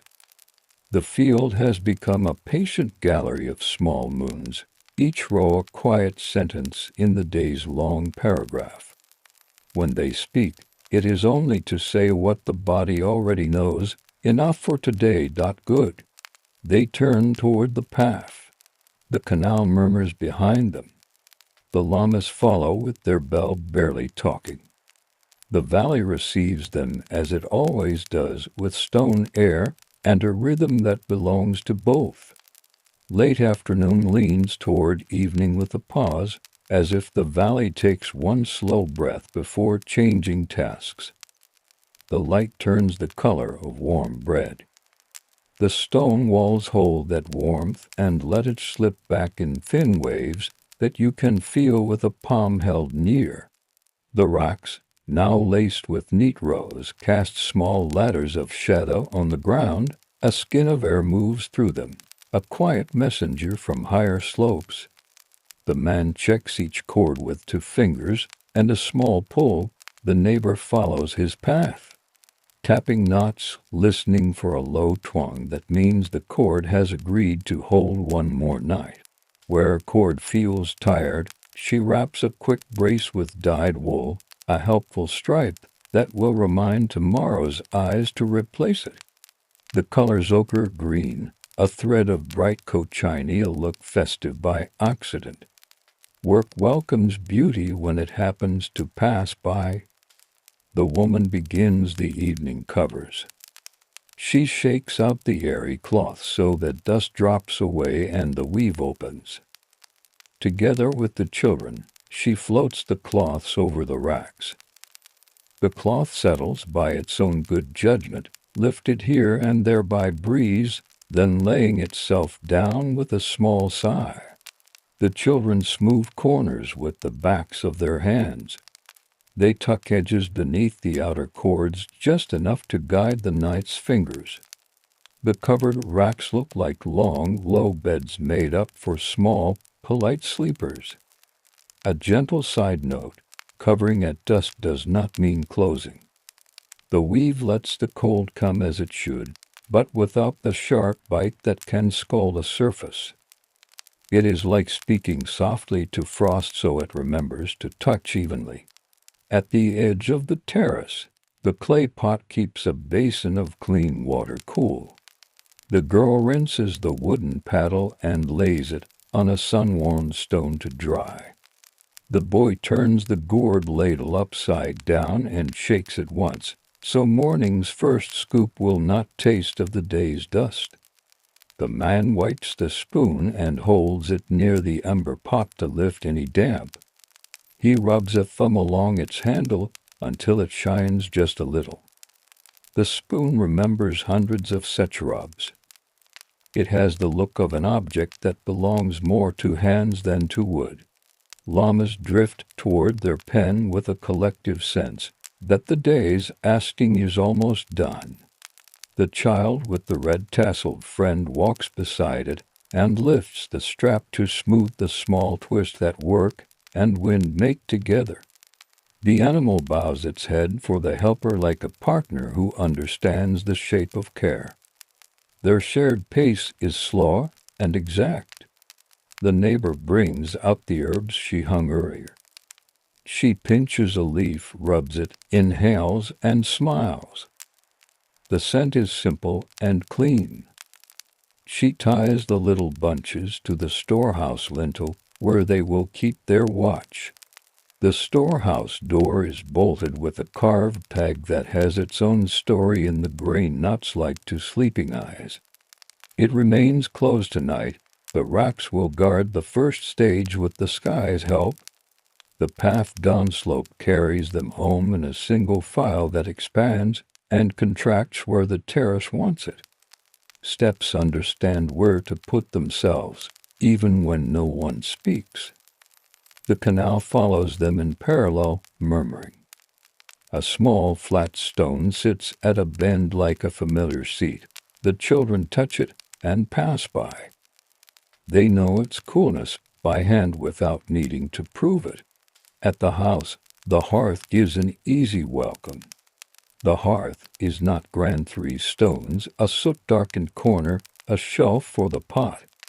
It is grand in the sense that it answers every day without condition. The woman lifts the day's split potatoes from the basket and rinses them in a bowl. The bowl's lip is chipped, and the chip is smooth from years of lips and cloth touching it.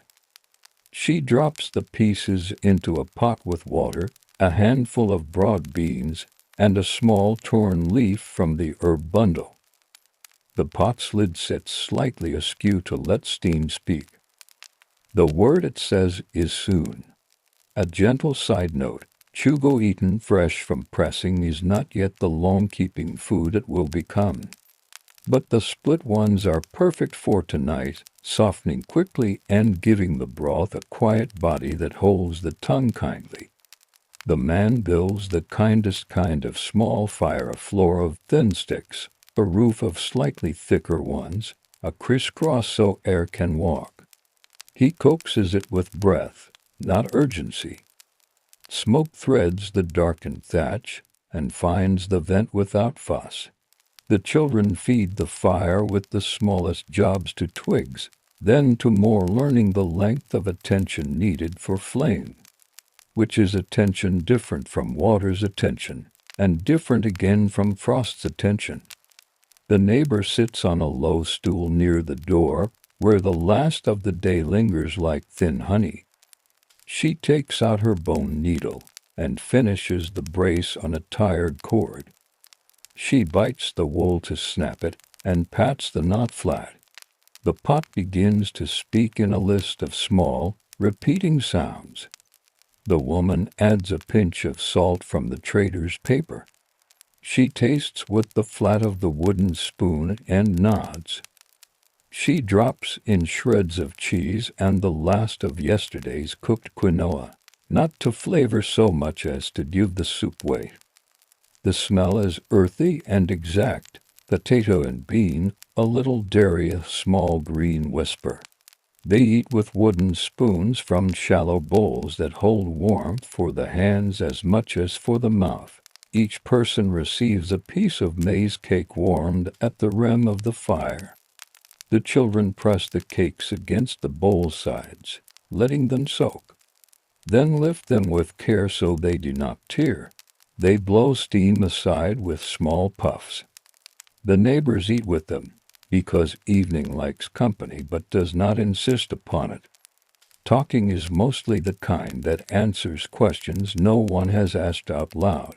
Cord held, cloth covers well, water clean. Each statement is a thread tied off so the day will not unravel during sleep.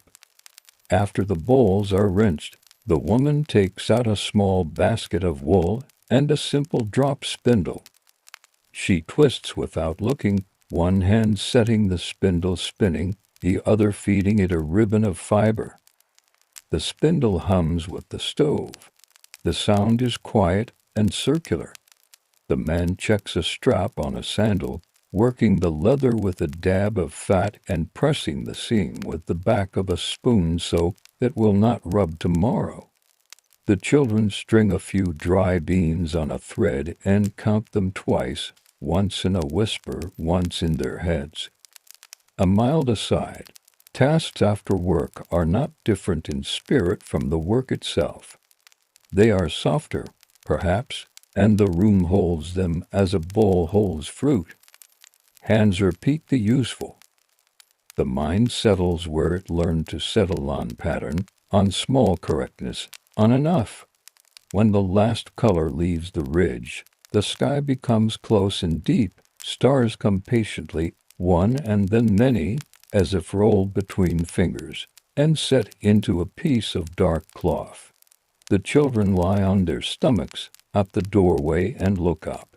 They'd point out lines they were taught last year: llama, fox, water jar shapes made not only by the stars but by the dark river paths between them. The neighbor murmurs a simple thanks to the mountains, not a prayer with words that insist, just a recognition said as one says good evening. The woman tucks the wool away, wraps the spindle, and smooths the basket's lid. They step back outside for a last look at the racks. The covers have settled. A faint cool has found the cords. On the furthest rack, a corner lifts and resettles with a sound like a breath. Frost is walking down from the high snow. It does not rush. The man touches one cloth, not to move it, only to greet the work now moving without hands. He listens. The terrace has its own night voice, a stitched mix of canal, reed, stone, and air. He learns it again as if it were new, though it is always the same. He sets a small cairn at the rack's foot, a few stones stacked low. It is not for weight. It is a marker that says begun. In the morning, he will see it and recall the exact feeling of the air when they left. The neighbor does the same at the far corner. The children choose one pebble each and add it to the small towers. The act is pleasant and not important. Or perhaps it is important precisely because it is pleasant. Back inside, the house dims to a kind gray. The fire sinks without argument. The woman lays out blankets woven with stepped patterns that seem to climb even when the eyes are closed. The man places the spoon and ladle on their shelf so the handles both point in the same direction. He folds the ash pouch, smooths it, and sets it beside the herb sprigs that remain. The neighbor rolls her bone needle into a cloth and ties it with a thread that knows how to lie flat. A gentle side note: order at night is a quiet letter to the morning. It says, begin without looking for me. They lie down. The children whisper once about the red-capped bird and decide it will visit tomorrow because tomorrow is a good day for visits. The llamas breathe in their pen with a cotton sound. The canal keeps its conversation with the slope. Frost steps onto the terraces and takes its seat like a polite guest invited every winter. Sleep arrives not as a gate, but as a road that slowly chooses grass over stone. The valley accepts it. The rocks remember their job. The cloths move a little and then become still. The night's work belongs to the air now, and the air is very good at work. Before dawn has a color, there is a feeling. The air is closer to the skin. Breath leaves in short threads. Stone steps hold a chill that travels through sandal leather and pauses at the ankle, as if the cold is asking permission. The family rises without talk. Blankets fold into squares that remember their corners. The hearth wakes enough to give the room a single warm exhale. Outside, stars thin the way seeds thin in a farmer's pond, some kept, some gently returned. They climb with the same order as yesterday. Man first with the canvas bundle, woman next with cord and cloth, children behind with the gourd and the wooden paddle. The neighbor meets them at the low wall, shawl-wrapped, cheeks bright from air. They greet each other with small nods that say, there you are and here we are. The llamas stand and fall in behind, padding soundless, tassels still. On the terrace, the cloths wear a velvet of frost. It is even and mild, a film rather than a bite. The cairn stones they set last night look frosted cakes on a low shelf. The man touches one, and the little film transfers to his fingertip. This pleases him. It means the cold has worked but not chewed. A gentle side note: The success of CHUGO is not loud. It shows in this thin frost that yields. Too hard, and skins crack deeply. Too soft, and the inside refuses the drying lesson. The right place sits between, and the valley, with patience, finds it. They begin with silence. Hands lift the cloth's edges. Frost sighs as it breaks. The first row of tubers shows its wrinkled faces. Where yesterday's color was cream or purple, today it is a gentle dullness, the look of a thing going from water towards stone. The woman presses one between thumb and finger, not enough to bruise, only enough to ask. It answers by holding its shape. She nods. The neighbor tests another and nods too, the nod of a stitcher whose thread has passed a tight eye on the first try. The children learn the morning check. Choose one from the middle of the rack, not the edge. Choose one that looked slow yesterday. Test its softness and its skin. Listen for a little squeak as fingers slide over it. This squeak is a good sign, the whisper of a surface drying well. The girl hears it and smiles with her eyes. The boy nods as if he had always known. They pull the cloths back half their width and fold them onto themselves, so frost meets frost and melts into its own company without wetting the cords. Then the next half, the same. The cloths lie like calm clouds rolled and at rest. Over the racks now, air is clean and thin.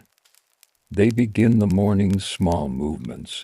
A turn for any potato that shows a flat side, a lift for any that shadows its neighbor, a return to the mat for the few that feel water still walking inside. Downslope, the canal speaks in a fine voice. The boy brings a bowl of water and sets it near the second rack. With cupped hands, he rinses the few reluctant tubers, then shakes them gently so droplets do not sit, and makes small cold pools when they return to the cord. The water darkens the stone in a line. The line vanishes back into the day like a secret that is safe to tell. The woman threads the rack ends with a second cord to keep the lower row from falling if a llama rubs its neck or if a child bumps the post in play. The knot she chooses is a small cousin of the knot that holds her belt. 2 wraps, a tuck, a firm pull, and then a pat. The neighbor uses the bone needle to catch a place where the cord has fluffed and might snag a skin. Her wool wraps the weak place like a tiny scarf. The rack thanks her by becoming quiet. A mile aside, the hands that do this work are not busy, they are simply engaged. Busy hurries. Engaged keeps company. In long labor, the difference is the distance between fatigue and contentment. As light gathers, the llamas choose a patch of sun and fold their legs. The red-tasseled one rests close to the cairn stones. The tassel, stiff with cold, leans, then relaxes as day warms it. The children sit near and count their breaths to see if they can match the slow rise and fall of the animal's flank. They get close, then laugh without sound at the last number, and begin again. Sun arrives by touch rather than by glance. The storehouse wall brightens at the corner where morning always starts. The woman moves a few racks forward so the first warmth can reach them. The racks are light now, potatoes have become almost feathery. When she lifts, cord hums quietly. It is a sound you would not notice if you were not listening for it. She is listening. She opens her cloth bundle and takes out a little handful of ash, the last they will need. Dust falls thin as breath over a row that felt slightly sticky.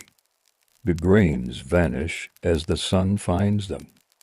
The neighbor shakes the herb bunch once and rehangs it so that the slight draft in the doorway carries its scent across the racks. The smell is clean, a line drawn with mint and earth. They eat a simple bite where they stand, cheese shaved with the back of a knife, a pancake of maize warmed against the stone, the first sip of munia from a clay cup passed around, a light sweetness tilting toward bitter. The children lick their lips, swallow and exhale like tiny kettles settling after a lively boil. They return the cup with hands that take care to feel the cup's warm belly and cool rim. The cup tells the same temperature story every day. It is a good storyteller. By late morning, the first racks are ready to rest. The man runs his palm along a cord and feels only warmth and quiet. He lifts 3 potatoes and drops them, one by one, into a woven sack with a soft, low chuff. The sound pleases him, the way a miller is pleased by flour falling exactly right. The woman tests at random, one from the middle, one from an edge, one from a corner shadow. All 3 answer in the firm, small way of success. She marks the sack's mouth with a twist of dyed thread to say first day finished, then sets it down on a flat stone that keeps damp from below.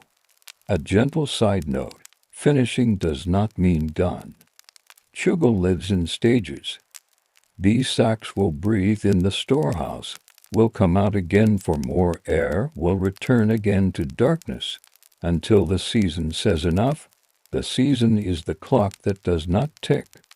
It moves in a patient hand you can feel but cannot wind. The neighbor opens her small basket. Inside, a scrap of cloth holds a few coca leaves and a sliver of white sugar. She shares the leaves and breaks the sugar into small, sharp-tasting glints. The sweetness is surprising and kind. It brightens the mouth and then disappears, leaving only the taste of air. They hold the leaves in their cheeks again and give the mountain back a little attention through them. The children receive 1 glint each and make it last by letting it rest on the tongue's roof until it thins to memory. Now the terrace needs only the hour. They set a light cloth back over the remaining racks so that sun will not make them to brittle too quickly. The woman ties the cloth at the corners with loops that can be undone in 1 pull. She shows the girl how the knot should look when it is sleeping. The girl learns the small shape with her fingers and repeats it with careful pride. The man walks the boundary stones, not to claim, but to greet. He sets a loose one back into its bed. He presses his palm to the top of a post and leaves a print that evaporates as the wood drinks it. He stoops to lift a shard of pottery from the path and sets it on the wall where it will no longer choose the foot's skin. The neighbor tucks the bone needle into her hair for a moment and squints at the ridge. Clouds, thin as spider silk, draw a faint line across it. She turns her face to feel their promise. It is no promise at all, only a suggestion. She stores it anyway. Noon leans a little past. The racks that are ready have been sacked. The ones that are nearly ready sit breathing. The last mat holds a few that will ask for tonight's cold. The canal has changed key, a half note higher with daytime's flow. The llamas stand and shake dust that looks like smoke and is not. The red tassel now hangs soft. The cairn stones are only stones again. They gather the tools, the paddle, dry and smooth, the gourd, empty and light, the spoon, clean and proud, the ash pouch, folded and small, the herb sprigs to left for the storehouse, the cloths, rolled like summer clouds asleep. Each finds its home in the canvas bundle with a small sound, the language of woven things greeting one another. Before leaving, they stand for a moment without work and let their eyes climb the terrace steps, as if reading a page they like. The woman touches the rack edge and, without thinking, says thank you to the air in the smallest voice. It is not so much a word as a breath shaped into a shape that means agreement. The neighbor nods once more, the nod that seals the day. They walk down the path with the same quiet the morning used to rise. The canal goes beside them like an old friend who never needs to be entertaining. The storehouse holds the sacks that hold the winter, that will one day hold a stew pot. The mountain leans above and below at the same time, which is one of the mountain's gentle tricks. At the house, the hearth accepts the second pot of the day. The children count their bean thread again and decide to add a red one next time, just for the beauty of it. The man wipes his hands on his belt, and the belt does not mind. The neighbor smooths her shawl and smiles at the tiny pause before her smile ends. The woman sets the first sack near a cool wall and places a stone against it so mice will read the message and keep their agreements. The day turns soft at the edges. A breeze moves through the doorway and touches the bowls, as if asking each what it has held. Answer enough, the bowls seem to say. When night comes again, frost will visit again, and the practice will continue until the storehouse has its full arithmetic. But for now the work is done in the way days can be done without announcement, with the exact number of gestures required, and with a kind of quiet that is both labor and rest. The terrace waits without impatience. The racks breathe. The cloths lie like light snow that knows how to care. And the valley holds them all, the way a palm holds a small, useful stone. And as we leave the high steps where cold and sun take turns at the same task, let us walk the trade roads west and south, until they become sandy courtyards and mud brick rooms, and sit beside a low table in Timbuktu, where gum Arabic warms, ink shines like silk, and quiet hands bind pages into a book that will remember its readers. Morning arrives as brightness on mud brick walls, turning their surfaces into velvet. The binder opens the door with a cloth-wrapped hand so dust will not leap. Light falls across the reed mat and makes its pattern visible, the faint diagonal of long practice. He kneels and settles his weight so the mat knows him. The low table creaks once, a polite acknowledgment. On it, his tools keep their addresses: bone folder, awl, brass rule, a small knife, the paste cup, the lamp-black stone, the thread wrapped around a sliver of wood. Each tool faces the same direction, edges inward, as if all were listening to the same soft story. He lifts the smooth stone from the stack of papers. The top sheet shows a shallow, hand-laid grain like a dry riverbed. He runs two fingers across it to learn which way it wants to fold without cracking. The paper answers with a small rasp. He turns it and listens again.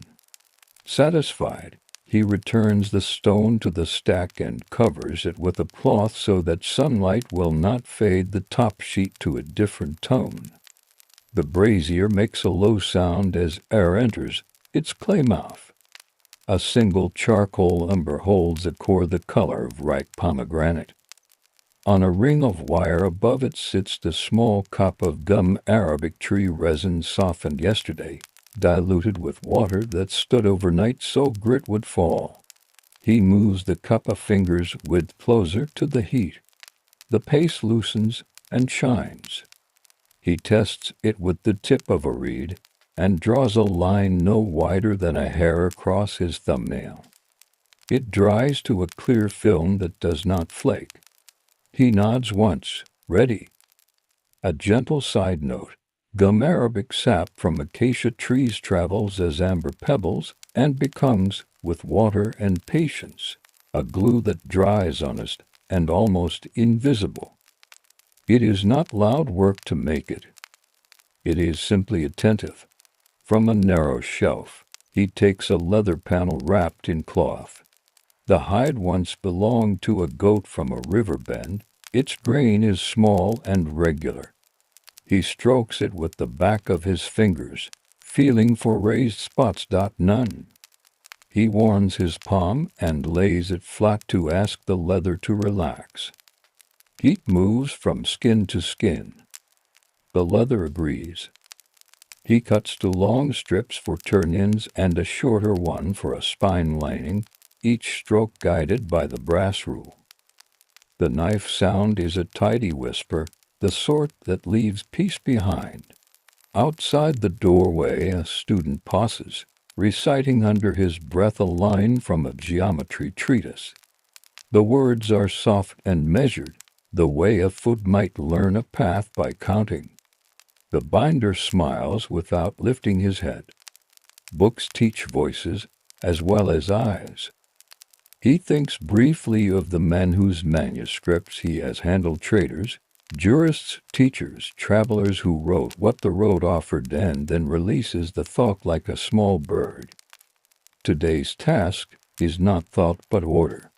He draws the first quire from a neat stack, 5 folded sheets nested to make 10 leaves, 20 pages. The paper shows handmade decals only at the outer edge. The inner folds are crisp. He squares the quire with little taps onto sides against a wooden block. Then the awl, 3 holes along the fold for a simple stitch, 5 when the book must bear thick use. Today, 3 will do. He marks the spots with the tip of his knife through a brass guide, top, center, bottom, and pricks them with a gentle twist. The sound is a tiny toque as the middle parts fiber. A mild aside, pricking stations before sewing keeps signatures honest. When holes align, thread learns the straight path easily, and the spine becomes a patient hinge. He threads a length of linen through a boar bristle, the bristle acting as a flexible needle. The thread has been beeswaxed. When he draws it across the block, it sings a faint note, then quiets as the wax settles. He begins the stitch at the center hole, leaves a tail, passes to the top, returns to the center, then to the bottom, then back to the center to tie a square knot that wants to stay.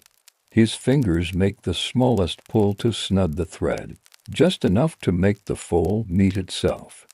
He finishes the knot with a thumb press and turns the quire over. The spine looks like 3 tiny smiles. On a low tray at the table's edge sits the lamb-black stone, an ink maker's small planet. It holds a shallow dish where soot meets a drop of castor oil to make a rich, slow gloss. With a smooth stone, he grinds a little circle until black shows a shine like wet silk. He tests the ink with a reed pen on a cut scrap. The line holds, does not feather, and dries to a quiet matte. He caps the dish with a shell. Not for writing today, only to title the spine later, and make a small label for the front. A boar arrives in the doorway and bows his head a finger's width. He carries a leather thong tied around a roll of papers. The thong is new and still smells of tannin. The boy's cheeks show a faint dust from the street. His sandals tap once on the threshold, and then obey the mat. "Peace," he says. The binder answers, "Peace," and sets out a flat stone for the roll to rest. He unknots the thong with a slow patience that teaches the boy the knot's memory. Twist, tuck, lift, no jerks, no haste. Inside are 3 quires and a loose folio copied last week.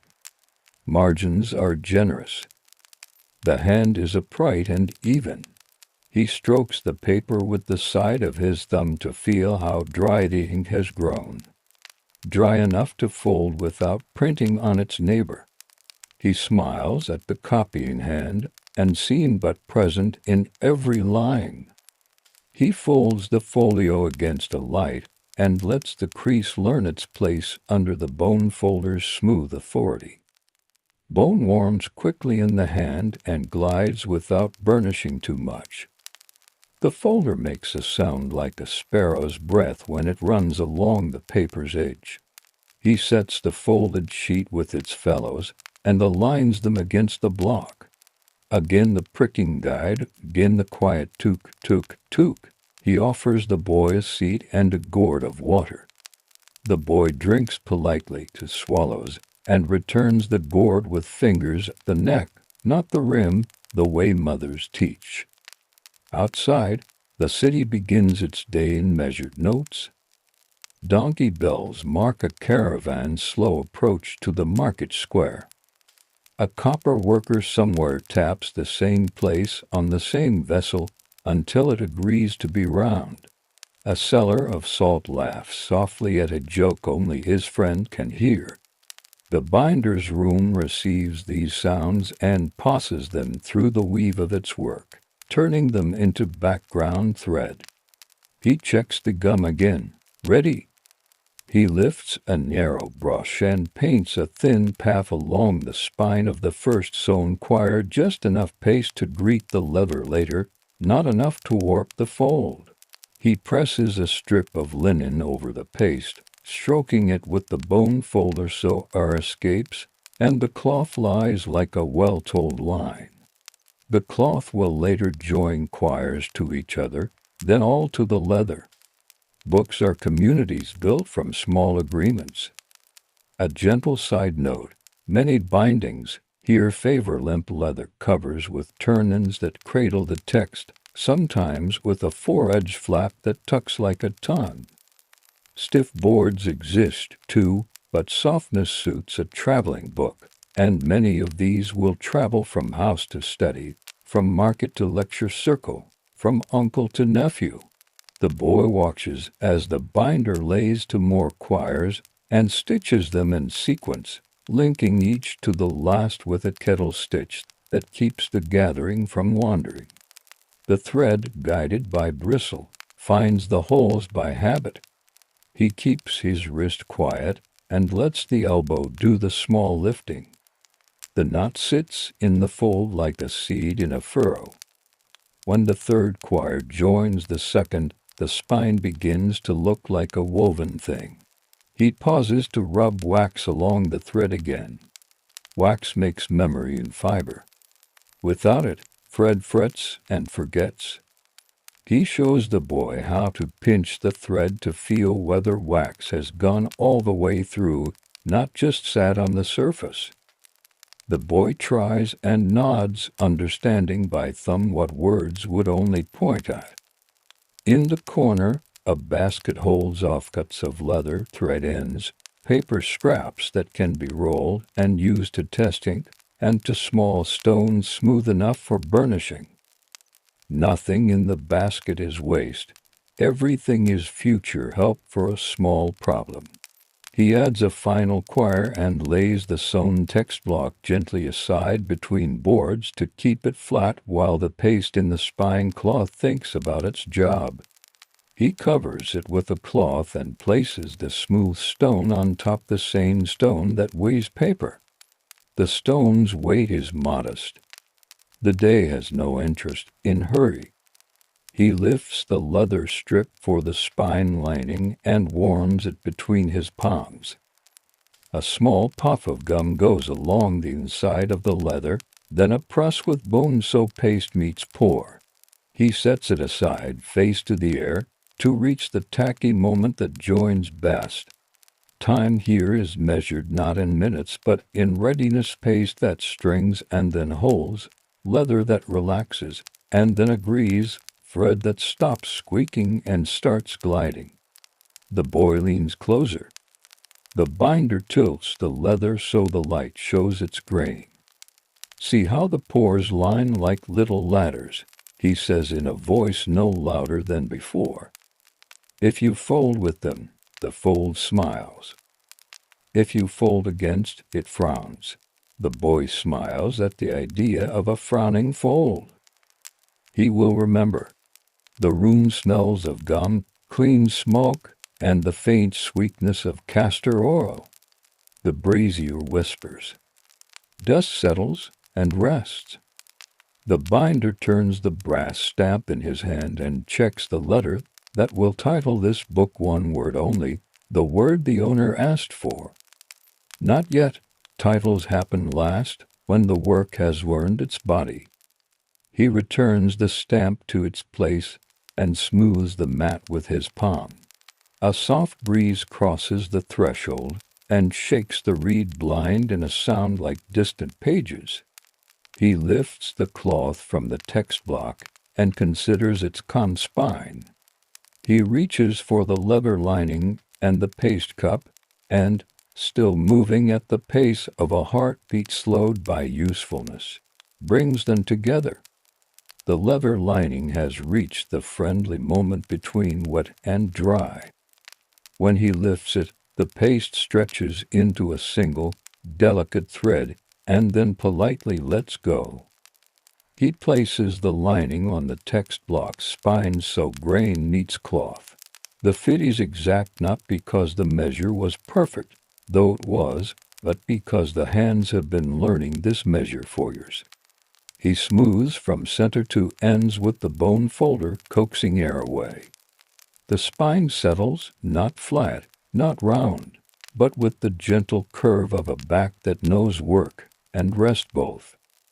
A gentle side note, binders often speak of teaching materials the way leather learns to fold, paper learns to lie, thread learns to stay. The teaching is mutual. Hands learn, too, exactly how much to ask. He turns to the cover. The goat leather panel lies on its cloth like a sleeping animal.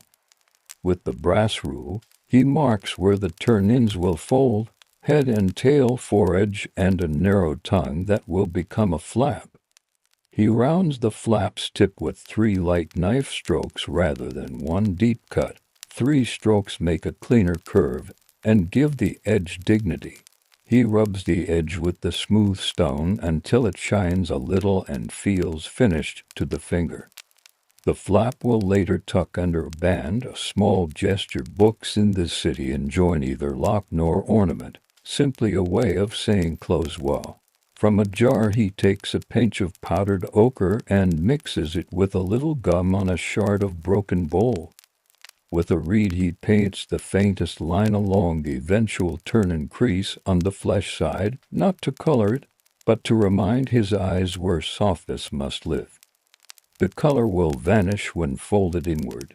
Its memory will remain as evenness.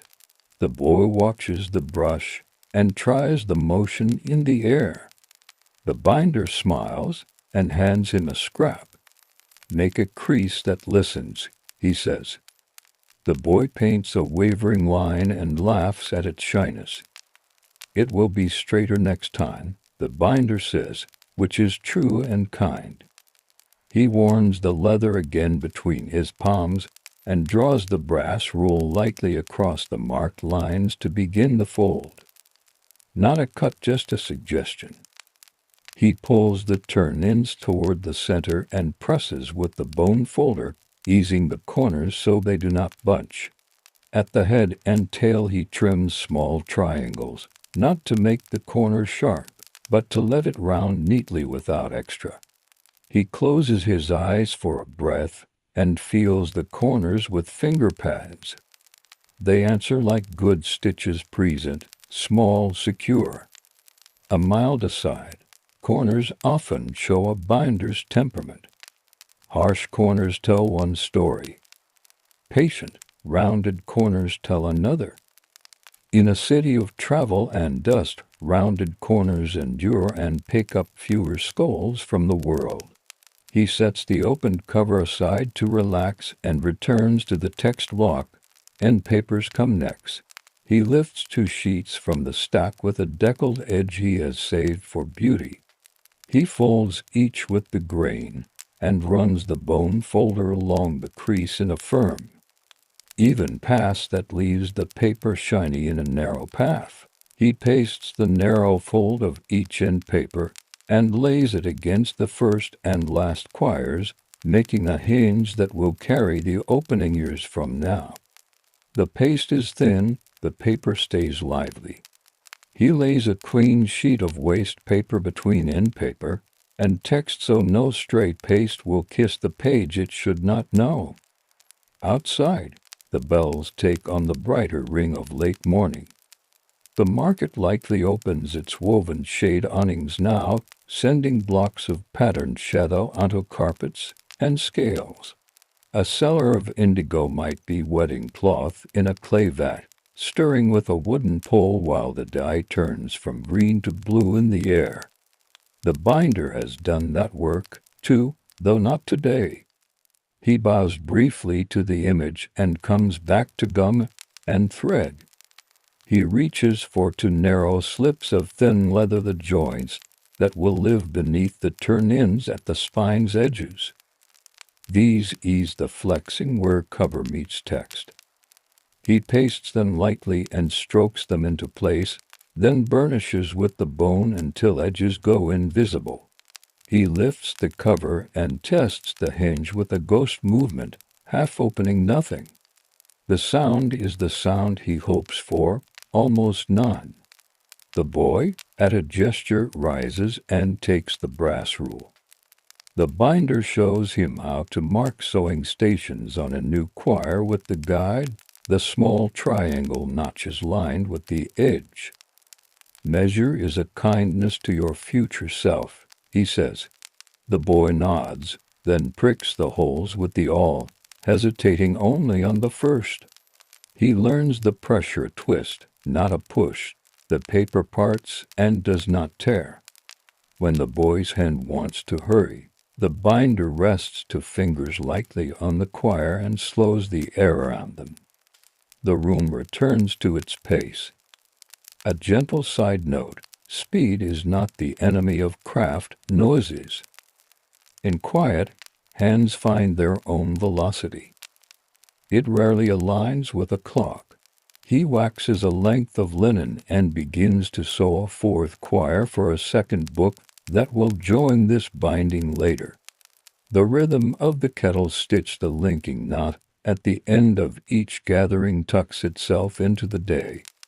Over, through, snug, and a small turn. He speaks the motions in his head the way a herder in the desert might speak steps between wells. Between stitches, he listens to the paste, still wet enough, still friendly. When the first text block's spine has taken the leather lining firmly, he pastes the inside of the cover at the spine area and lays the text into it. Aligning head and tail with a margin the width of a barley grain. He stands the book upright and works the joint with the bone folder, coaxing the leather to wrap the cloth and love it. He then pastes the turn-ins, lays them down in order, head, tail, for a Jan turns the corners with the tenderness of someone putting a child's hair behind an ear.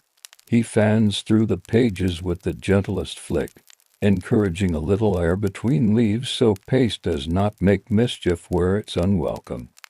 He slides waste sheets under the turn-ins and places the book between pressing boards. The boards are simply two flat, seasoned pieces of wood with a hole for a thong.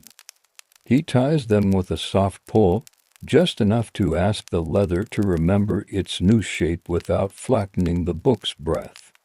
On top goes the smooth stone again, that modest moon of weight. A mild aside, much of binding is asking things to remember: paper to remember flatness, leather to remember curves, thread to remember the path it took. Memory here is not story, it is habit.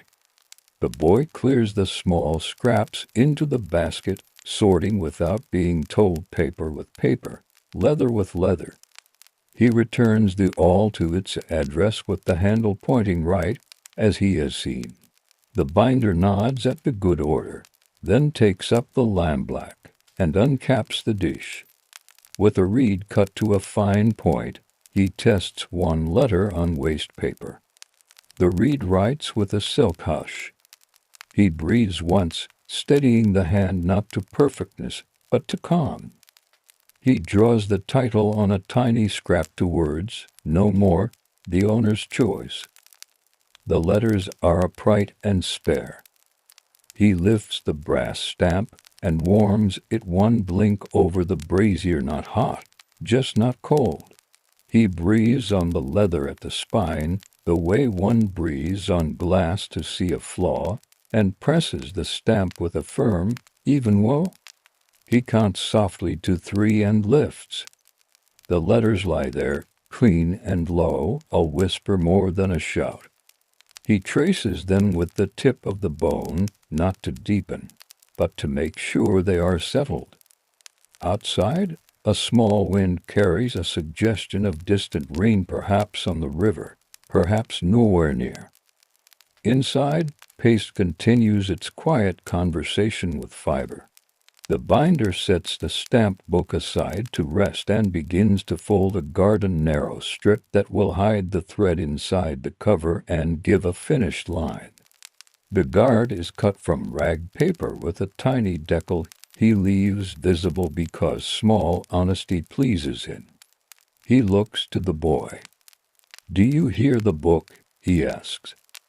The boy tilts his head, amused. The binder drags the bone folder down the spine once, gently. The leather answers with a sound almost like someone saying "mm." That, he says, is the sound of agreement. The boy tries with his own bone folder on the scrap of leather the binder gives him. His scrap says nothing yet, which is also an answer. He grins and returns to threading linen.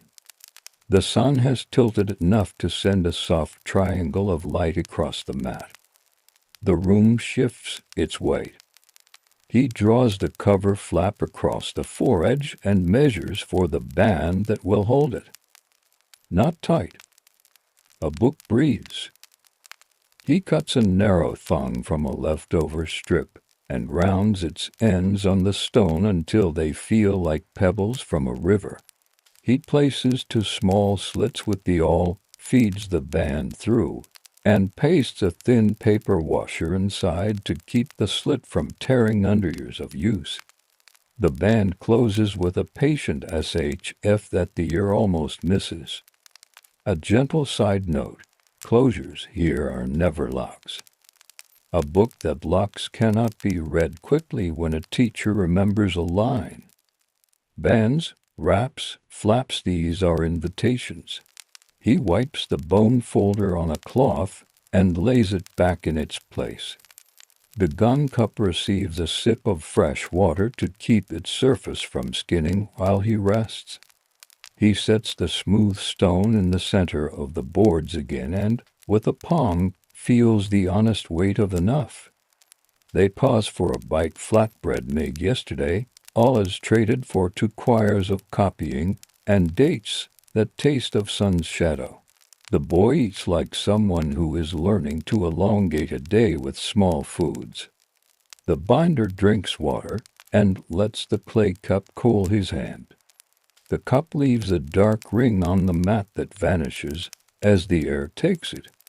When he returns to the table, he does so without any thought of beginning again. The day has not stopped. It has only changed detail. He lifts the boards, loosens the thong, and opens the book a finger's width to test the joint. It moves like a door made by someone who loves doors. He smiles without showing his teeth and sets the book upright to rest. In this room, rest is also part of the work.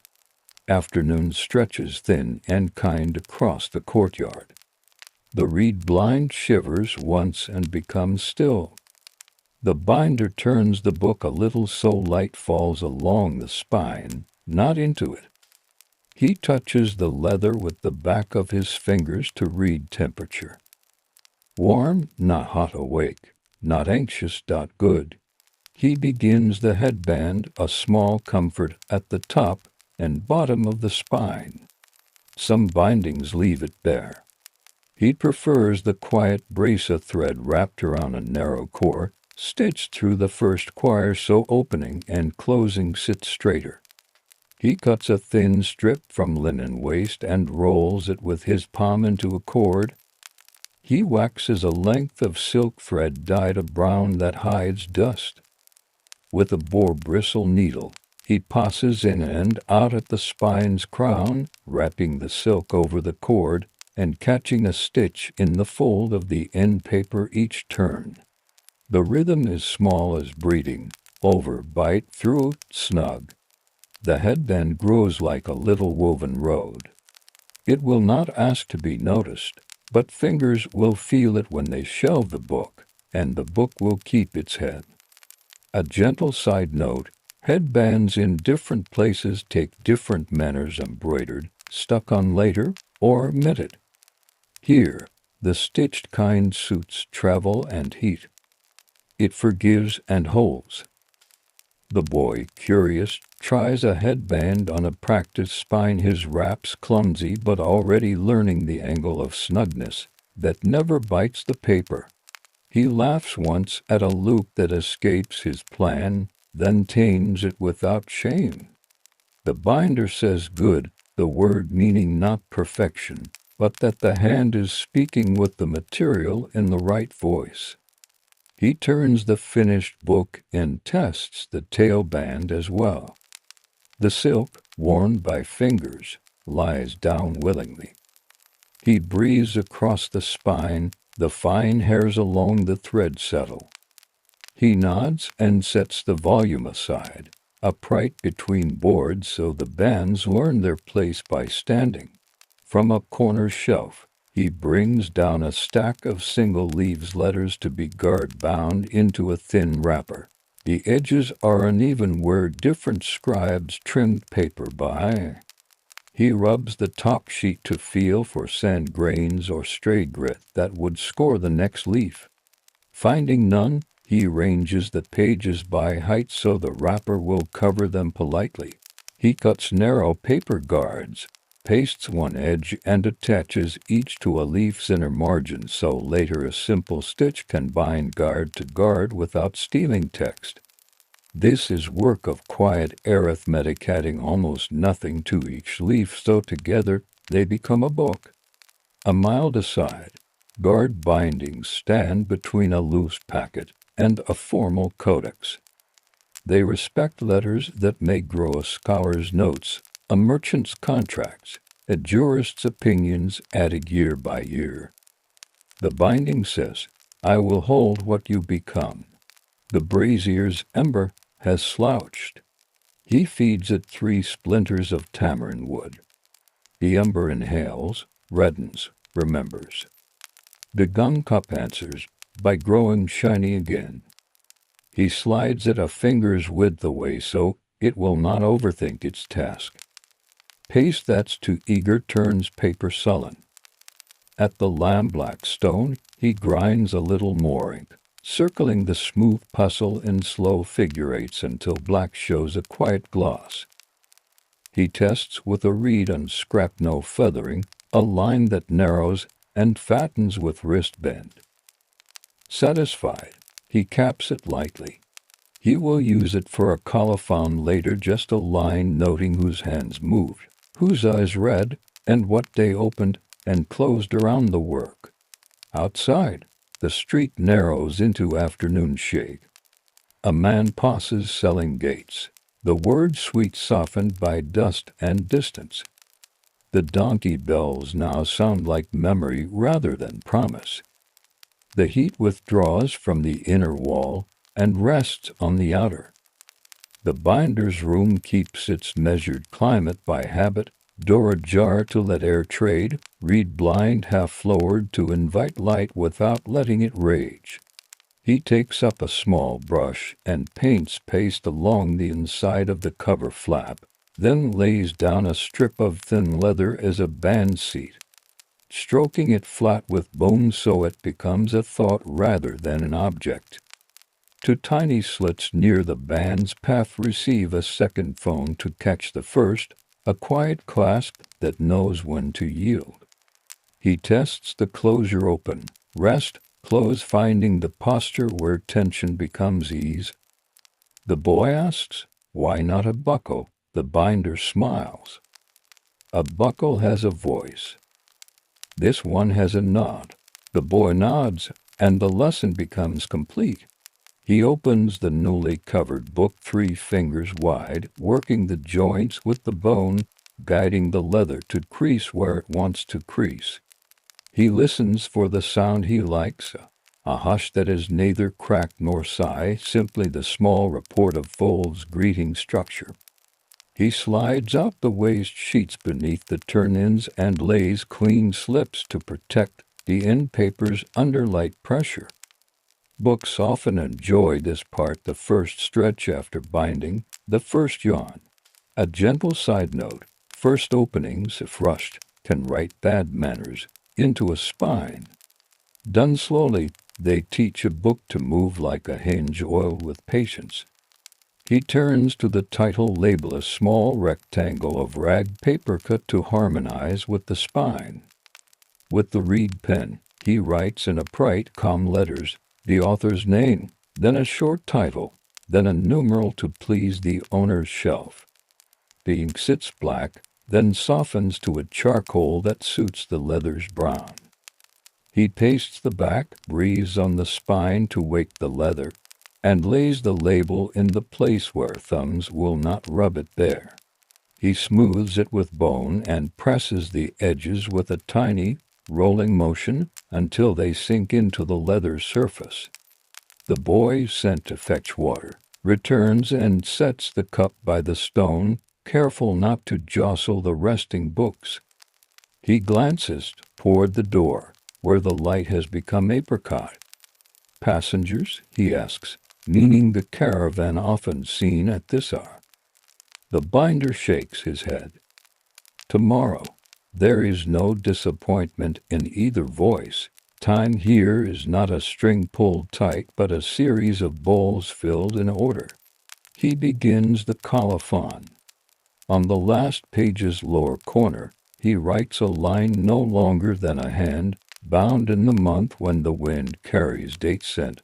"I one who keeps his tools in quiet for a reader who keeps his promises."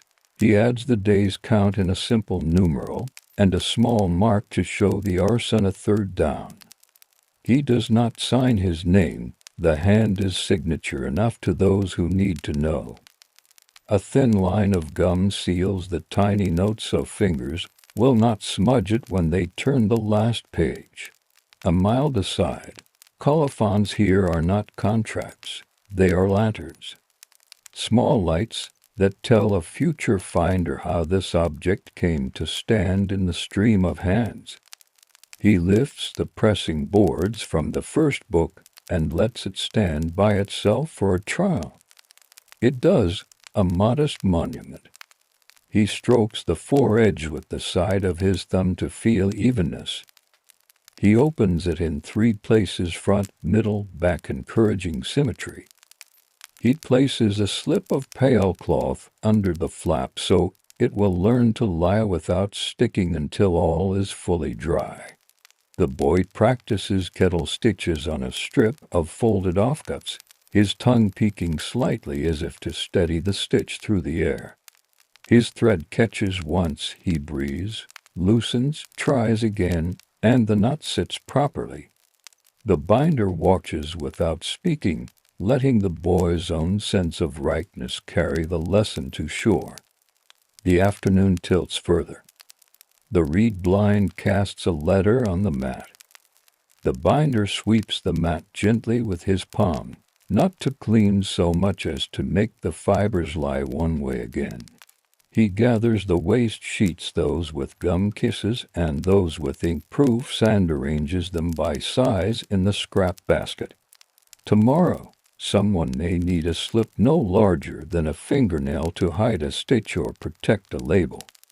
He adds the smallest leather offcut there as well, It looks like a comma and may one day pause a tear.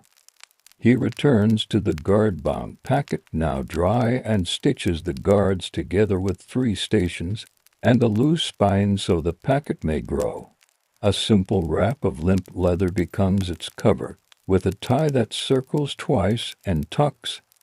He circles the tie in his hand, then lets it fall exactly to turns, the way his teacher once showed him. The fall pleases him, it looks inevitable. From the doorway comes the smell of dust cooling. A neighbor brings a narrow tray flatbread, a pinch of salt, a small dish of butter turned yellow by sun and time. "For your hands," she says. He thanks her and breaks a piece, rubs it with salt, and lays the smallest bit of butter on it to soften. He is standing, not to honor or dishonor, but because the table is full. The boy takes his share and says nothing, which is gratitude understood in this room. The binder rinses the reed pen and lays it tip up in a jar of sand so it will dry without bending. He caps the lampblack, moves the gum back from the brazier so it will sleep without forming skin, and covers the smooth stone with a cloth. He checks the book once more, hears the quiet he wanted, and smiles with a breath. A gentle side note: a room holds the shape of work even when empty. If you return after days, you can hear what was done last by where dust settled and where it did not. He rolls the reed blind down to its night place, leaving a hand's width of open air. The courtyard settles. Somewhere, a page turns in a different house. Here, a book dries, another gathers, and thread recalls a path. He lifts the finished volume in both hands and weighs it the way one weighs a fruit for ripeness, not to judge, but to learn. It is light enough to travel, heavy enough to matter. He places it on a low shelf, spine outward, band lying soft. The room grows a shade quieter, as if a new breathing thing had joined it. Outside, the first star answers the city's lamps. Inside, gum, leather, paper, and thread continue to remember each other, which is what binding truly is. Late day leans toward evening, and the room becomes amber. Shadows lengthen like careful margins. The binder loosens the thong on the pressing boards once more and opens the book to its first leaf. The page lifts without cling. It lays back with a soft, even fall. He listens for a secret complaint. There is none. He touches the headband with the back of a nail. It answers with the feel of a small, woven ridge that will not wander. He turns 3 leaves and then 3 more, not to admire, only to teach the spine that every place matters.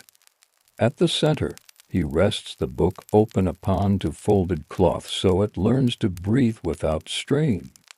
He passes the bone folder down the inner hinge with a feather's weight. The leather and paper accept, then forget the touch, which is the right forgetting. A gentle side note: in dry climates, books prefer to open as if they are being told a story 1 page at a time in order, with pauses. If you fling them wide, they remember that rudeness for yours. At the corner of the table, a repair waits, a folio with a tear at the foredge where a reader's eager thumb once tucked. He lays it on a flat board, aligns the fibers with a light that reveals their run, and trims a repair strip from rag paper so its grain will agree. He paints paste thin as breath along the strip, lays it beneath the tear so a narrow lip shows, and taps it with bone from center outward to push away air. He dusts the drying edge with a sigh of chalk so it will not pick up the day's smallest motes. He leaves it under a smooth shard of gourd. When dry, he will trim the lip until it is only a memory of care. The boy threads linen for the guard-bound packet. His hands have slowed enough to hear thread and paper speak. He bites a fray with his teeth, laughs quietly at the tickle of linen, and twists the end between finger and thumb until it forms a neat point. The kettle stitch sits correctly now, not proud, not shy. He glances to the finished volume as if greeting a relative. From the alley comes the soft sound of a water seller calling his route. His clay jar knocks his hip. His cup taps a rhythm against the jar's neck. Dust thins as the heat lowers itself from wall to street. The binder pushes the reed blind a finger's breadth higher to invite the last light, then sets a bowl of water near the gum so the paste will not quicken too quickly in the evening breeze. He weighs a second leather panel for a twin volume, same author, but different treatise. He measures with the brass rule, marks with the back of his knife, folds with bone. Corners turn and end lie like small well-made thoughts. He presses the turn-ins and then sets the cover underweight to remember its shape while he tends to closure bands. A narrow thong becomes two ends rounded on the smooth stone until they feel like seeds. He pricks to slits, threads, and tests. Band meets band, then loosens with a whisper. He removes one thong, shades it thinner, threads again, and nods. Better. Bands should touch like hands greeting, not gripping. A mild aside, closures speak temperament. A tight band belongs to a chest. A yielding band belongs to a book. He brings the finished volume to the low shelf and wraps it in a square of soft cloth for its first hour away from the table. The cloth smells of clean dust and cotton. He ties it with a thread of wool that will remember the knot but let go at one pull. On the cloth, he places a small paper that names the patron lightly, a jurist whose voice knows calm arguments, and whose shoes collect dust in the same markets as everyone else's. The boy reads the name under his breath as if trying the sound in his mouth. The syllables sit like smooth stones. Next, he takes up a narrow brush and paints a hairline of gum along the inside of the cover flap where a small wrinkle tried to appear. He presses it flat with bone, holds it for a count of 4, then eases his hand away. The flap lies content. He tests the 4-edge label placement in his head. No label today. The patron prefers a quiet spine and a tally in his ledger. He sets out the ledger, a book of his own, limp leather with a blue thread at the place of the current month. The pages carry small squares of numbers and words in a hand that wastes no loops. He notes, binding of 3 quires, leather flap band, stitched headbands, repair at folio 16. Delivery promised, after evening prayer. He underlines nothing. Lines here remain modest, as if not to startle the future. A gentle side note, a binder's ledger is also a kind of colophon for a life. Not a story told aloud, but a count of agreements kept, seasons turned, and neighbors served. The repaired folio has learned its new edge. He lifts the gored shard and tests with a nail. The repair takes the nail's suggestion and does not complain. He trims the lip with 3 light strokes of the small knife, each stroke leaving almost nothing. He dusts away crumbs with the softest brush and lays the folio within the gathering it left this morning. The page looks unremarkable, which is perfect. The boy brings a shallow tray and sets 3 olives on it, 2 dates, and a piece of flatbread. They eat as they stand, looking at the book not because their eyes cannot leave it, but because it is a pleasant thing to have in the room. The binder drinks water, tips the cup to show thanks for its cool, then covers the gum and draws the brazier's coal to the center. The ember lowers its voice. He prepares a wrap for delivery, 2 sheets of paper laid crosswise, the book in the center, the cloth between so leather will not parley with dust before it must. He folds the paper over book and cloth for tail, head, then flap and ties with a soft cord that will not cut. He tucks a tiny paper label under the cord with the title and the simplest direction to the jurist's door, blue door, second courtyard, fig tree, in this city. Such addresses are as exact as numbers. A mile aside, books move along paths like water through doorways named by color and shade, past neighbors known by trade, across squares identified by a sound rather than a stone. Before he leaves, he tends the room as if it were a breathing thing. The bone folder returns to its place, edge inward. The awl handled in wood the color of tea lies where its tip will not learn mischief. The brass rule rests without leaning, leaning teaches bends. The lamb-black stone wears its shell. The gun cup receives a cloth over its mouth, tied with thread. The smooth weight covers the stack of paper so the top sheet will not grow a different face overnight. He wipes the table with a dry cloth to collect the day's powder. He shakes the cloth outside, away from the door, sending the dust back to the street where dust belongs.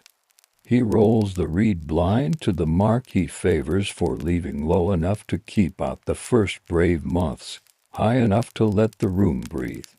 He closes the door with the soft push that brings mud, brick, and wood to a thoughtful meeting. They step into the alley together. The air smells of cumin from a cook shop and of dates that have been warmed all day. The sun sits just above the roof line, a coin about to be pocketed. The binder carries the wrapped book level as if it contained water.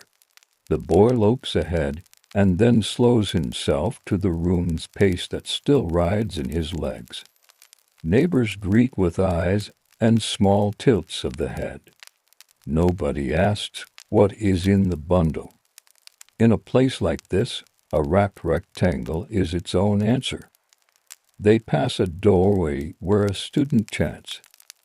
They pass a courtyard where a woman lifts cloth from an indigo vat, and the cloth turns from green to blue in the air, as always. They pass the date seller, who has moved to a place where shade will touch him last. The bells are tired now and say so.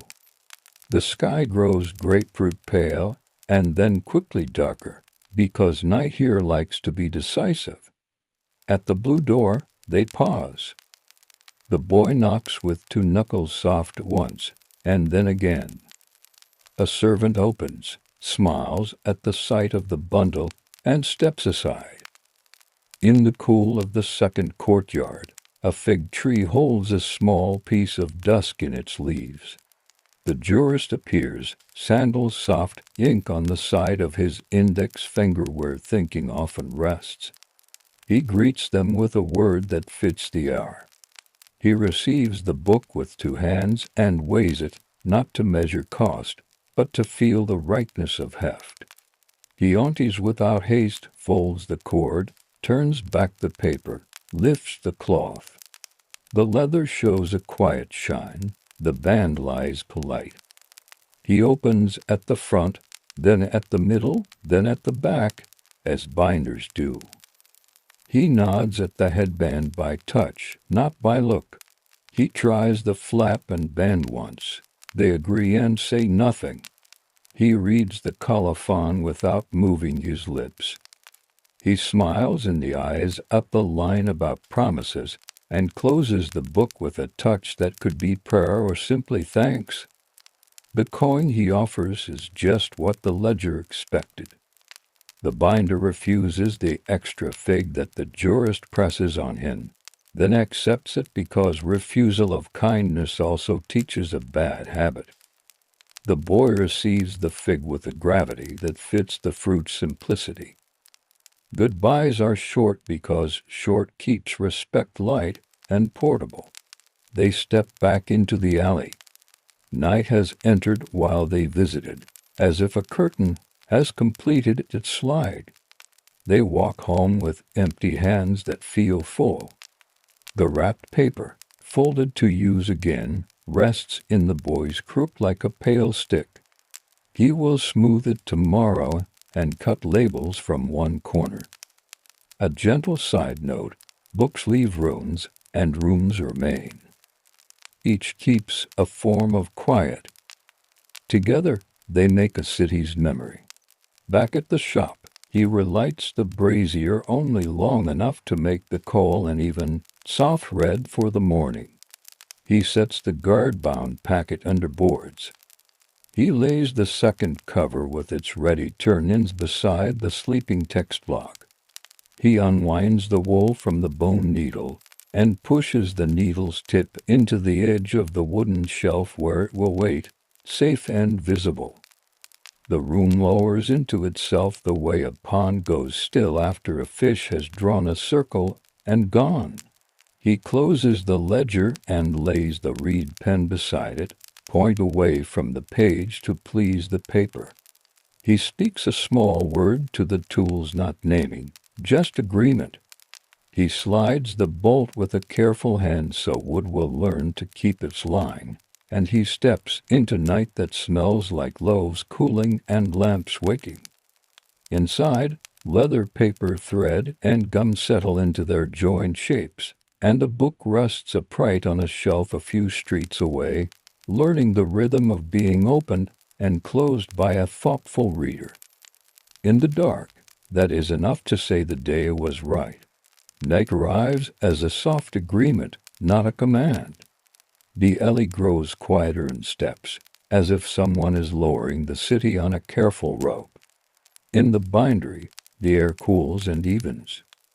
He lights a small lamp, not bright, just enough to show edges without arguing with darkness. The flame wears a short wick and sits within a clear chimney smudged only by the day's breath. It hums like a patient bee. On the mat, he lays 3 tasks for evening, a small repair that wants nothing more than presence, a wrapper for lone pages, and a check of the shelf where old bindings stand like neighbors leaning at their doors. The boy, settled cross-legged, sharpens a reed on a smooth shard, turning it in his fingers until the point shows a clean oval. He blows the dust away and smiles when the reed answers with that tiny, hollow note that means ready. First, the repair. A parchment leaf, older than most, shows a tear at the inner margin where it met a too deep stitch long ago. He coaxes the fold open, breathes lightly along the fibers, and moves the lamp so shadow will reveal the right angle. He cuts a guard from thin rag paper with grain that travels the same way as the parchment's line. Paste goes on with a brush thin to almost a hair. He lays the guard under the torn place so its edge stands proud by the width of a cumin seed, then taps from center outward with the bone never pushing, always settling. The parchment releases a small crinkle and then relaxes. He sets the leaf between 2 cool boards with paper that knows how to give. The lamp shines across the edges and makes them look like quiet dunes. A gentle side note, parchment and paper ask different courtesies. Parchment wants warmth and patience. Paper wants evenness and a light hand. Tools learn these differences through skin long before speech can say them. Next, the wrapper. A scholar has asked to borrow 6 leaves of commentary for a circle that reads after prayer. He chooses a sheet of strong rag, folds it in thirds, and creases with the bone so the paper listens. A narrow tie from soft leather goes around twice and tucks under itself without knot. On the front, in small, upright letters, he writes a title and a request, Return with your notes folded into this same bed. He smiles at the image of notes sleeping and sets the wrapper aside where it will greet the morning. The boy rises and brings the step stool. They visit the shelf together, as they often do at this hour. The bindings stand in a modest parade, brown goatskin with rounded corners, limp covers with flaps, a few narrow spines stamped in brass where owners wanted names to shine. He touches each only on the head and tail, never on the forage where fingers rub life away. He feels for dryness. Where leather has begun to forget its suppleness, he rubs a whisper of oil almond joined with a breath of beeswax into the turnin alone, not on the spine, and only enough to bring back a low luster at the corner. He waits a count of 5 and then buffles with soft cloth until oil becomes memory rather than presence. A mild aside, oil is not food, it is counsel. Too much turns a quiet cover loud. The right amount asks leather to remember water and sun and the animal that offered its skin and to hold all that kindly. On the lower shelf, a book leans. He straightens it and slips a thin wedge of folded paper at its base so the row stands square. He checks headbands still woven, still seated. He slides one volume an inch out, breathes gently along its foredge to lift dust, and returns it to line.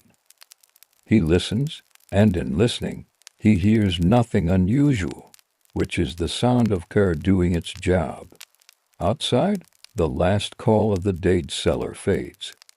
A child hums a tune made from 2 notes, perhaps the same tune a different child hummed elsewhere this morning.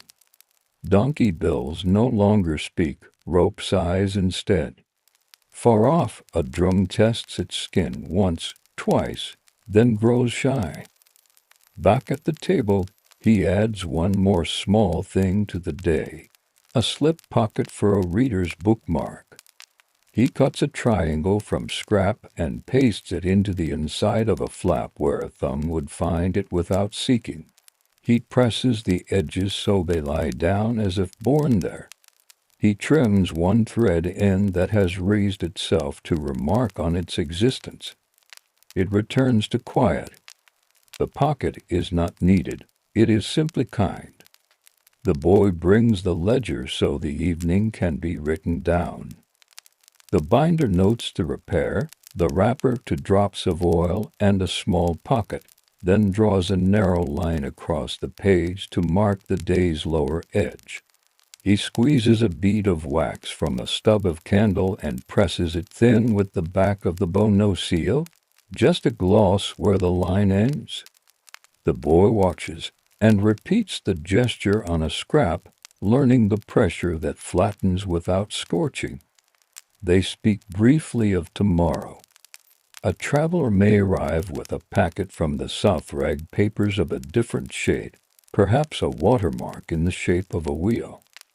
The jurist's clerk may bring a ledger for rebinding, its cords tired, its back carrying the stoop of years. The boy asks whether he will be trusted to pricking holes alone. Yes, the binder says, if you keep hearing the paper. The boy nods, and that nod includes sleep, morning, and the saddle sound of all in hand. A gentle side note, apprenticeships move like rivers in this city, broad in places, narrow in others, always finding level ground. Lessons are not events, but climates. A good shop keeps weather that grows judgment. He darkens the lamp to its last inch of wick and looks once more round the room. The bone folder gleams faintly. The awl point catches a star of light, and then lets it go. The smooth stone sits with its cloth cap like a small moon asleep. Gum Arabic, now covered, rests with the softness of fruit left on a cool sill. The reed pens point upward in their sand jar like a tiny grove. He pinches the wick with a wetted finger, and hears that brief, courteous T.S., The dark steps in, not heavy, not empty, simply comfortable. The room keeps its shape in his mind even when the eye no longer measures it. They step into the alley. Ear has moved from warm to mild. The mud brick holds day inside itself like a bank holds shade. The boy walks with the slow buoyancy of someone whose pockets contain a tool or two and whose head contains a new knot. They pass the indigo vat, now asleep beneath a plank. They pass a wall that holds heat like a kept promise. At a doorway an old man rubs his palms together over a brazier and nods. At home, he rolls a strip of leather between finger and thumb while listening to a voice that tells a small story about a market argument resolved with laughter. He sleeps the way well-used paper lies flat, without curl. The boy sleeps like thread on a spool ready to unroll, not tangled. In the bindery, the repaired parchment breathes under its boards. The wrapper waits. The shelf stands quiet and square. A finished book 2 streets away opens and closes twice under careful hand, then rests with its band across its belly like a sash at festival. The city keeps a low murmur stitched from night insects, late talk, and a jar knocked softly against a step. Nothing asked for haste. Everything holds. A mild aside, the last for this room, books do not love or speak. Yet a bound book carries a steadiness that hands can feel. It sits where you leave it. It returns to the shape you kindly taught it. It keeps your place, even if your sleep arrives in the middle of a sentence. The night turns one page, and then another without sound. Gum dries from tacky to sure. Leather forgets the day's handling and remembers only its new curve. Thread relaxes just enough to be generous. And somewhere in the distance, beyond walls and courtyards and the river's dark ribbon, a line of copper wire waits along a quiet track. Soon it will begin its own small speech, clicks and rests. Names and numbers writing a different kind of page across open land. The operator unlocks the door with a twist that never squeaks. He steps in sideways, feeling for the latch with the back of his knuckles so the door does not bump the table. The lamp is ready, chimney clean, wick trimmed flat. He strikes one match against the blue card under the lamp and cups the flame until the chimney catches and wears its gentle crown of gold. The room answers at once. Varnish wakes. The calendar shows a square of pale day. Dust, which is always honest here, lies down in tidy lines. He sets his hat on the peg, the brim facing the wall so its felt will keep shape. He lays his coat over the chair back, sleeve seams aligned. He straightens the blotter, and the message rack slats of oak that hold flimsy forms with stiff, polite fingers. The key sits where he left it, its ebon knob cool and fatally smooth, its lever bright along the edges where many nights have polished it. Beside it, the sounder rests with its 2 small domes, like quiet bells that prefer tapping to ringing. He wins the clock on the shelf 3 turns, then 1 small testing turn. The brass pendulum answers with a measured whisper. He checks the stove. Coal sits in a shallow bed, red at 2 points like quiet eyes. He slides the draft an inch, hears the stove think, then feels the temperature lift by a degree that would not interest a thermometer but please his hands. A gentle side note, depots like this took their comfort in half measures. Not too warm, paper curls. Not too cold, fingers forget. The right place is the width of a pencil line. He draws the stool close and sets the ledger open to the day. The pencil lies square on the top edge, point dull on purpose so it glides without biting. He writes the error in a hand that is plain and consistent. He notes the weather in brief language the line expects. Clear. Light air. Stars steady. He warms his fingers on the lamp's chimney, then lays the left hand lightly on the table so it will remember where to rest when the right hand works the key. The wire greets him with a shy pair of clicks, then a longer line of dots and dashes that skitter like rain, and then compose themselves into a town name and the word evening. He answers with a tap-tap that stands for C in the house code. Then his call. The sounder dances, light on its pivots. The spring that checks its arm is adjusted for kindness rather than speed. He listens through the noise for the handwriting inside the code the way each distant operator leans on a dash, lifts from a dot, pauses between words. He identifies a familiar hand from the junction west. They exchange the small talk wires prefer, line clear, weather fine, nothing pending but the morning stock sheet, and to personal wires delayed until wages arrive. He takes down a short message on brown flimsy, the paper thin enough to show what is beneath, the ink pencil leaving the soft, gray trail. He prints in block letters that even the sleepiest clerk can read without asking. He sands the sheet with a pinch of dust so the graphite will not smear, then slips it into the rack under clip. He tags it with a pin through the corner and writes the fee in the ledger with 2 columns. Cent collected. The nickel will be paid at dawn. He trusts the face behind the name. He has learned which faces hold fees like pebbles and which hold them like water. Outside, a fratum grows at the horizon and then quiets again. Not a train, only the night's long throat clearing and then deciding not to speak. He blots the last words in the ledger and flips the blotter to a fresh side where old ink sits in soft ghosts. He adjusts the lamp wick a hair. The flame is an oval no bigger than a mid-sized apricot, blue at the bottom, amber above. Its shadow on the wall breathes, then holds. He takes the oil can from its hook and rests the spout on the key's trunnion. 1 small drop. He touches the drop with the corner of cloth so nothing pools. He gabs the sounder's pivots front and back, then tests by touching the arm with the nail of his little finger. The arm falls and rises without complaint. He resets the circuit closer for the night's drier air, turns the binding post a quarter, and taps the key twice to hear the new tightness. The sound returns sharper, still friendly. A mild aside.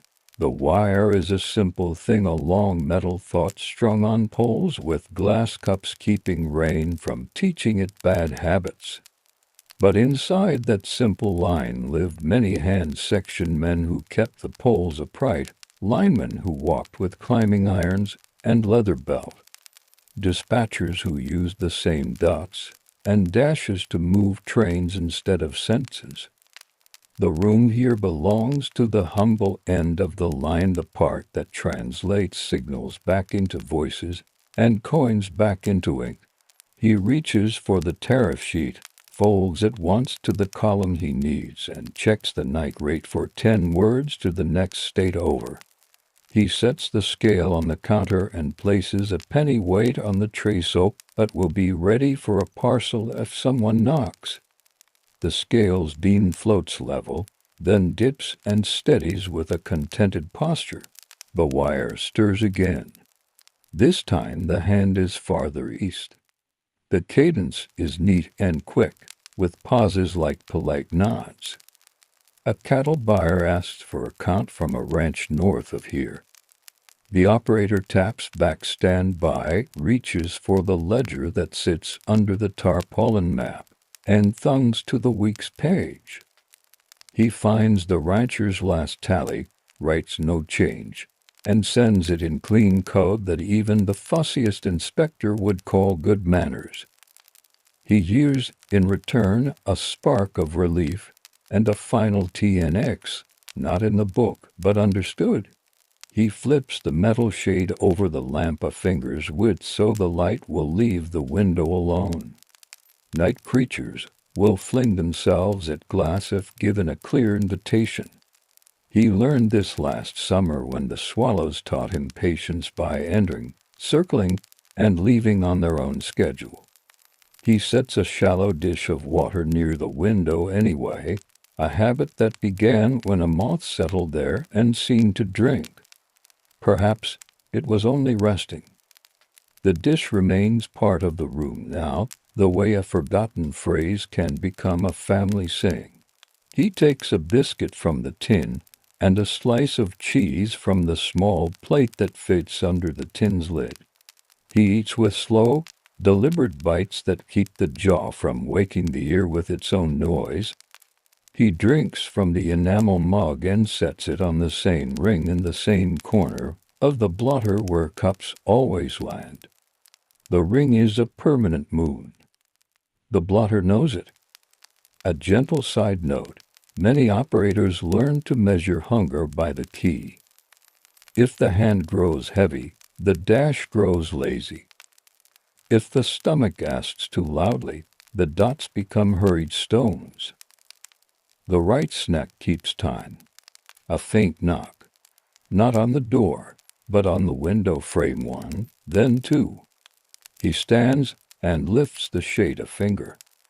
The station cat, gray with a white coin on its chest, has returned from the platform's far end where mice think of grain and sometimes become history. He opens the door. The cat enters without asking permission, does a circuit of the table legs, and takes its place near the stove where heat draws a small circle on the floor. The cat's presence changes the room the way a wool blanket changes a chair quietly and by degree. The wire calls again. Dispatch from the division office, testing the night list. He answers by code with the station letter and the word ready. The test is simply a string of RS and SS and a final line from the superintendent that always includes a joke bent into dots. Tonight it is something about hats and headwinds. The operator smiles, not because it is funny, but because it means everyone who must be awake is awake. He pulls the timetable from the nail and checks the night freight slot. If weather holds, it will thunder through at 2:08, no stop, no orders, just a change in pressure and a scatter of cinders that teach the platform boards to stay humble.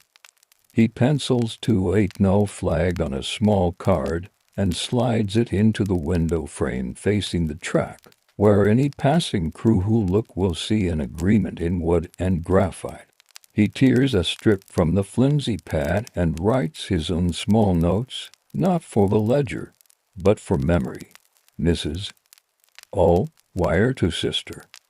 Hold till 7, Mr.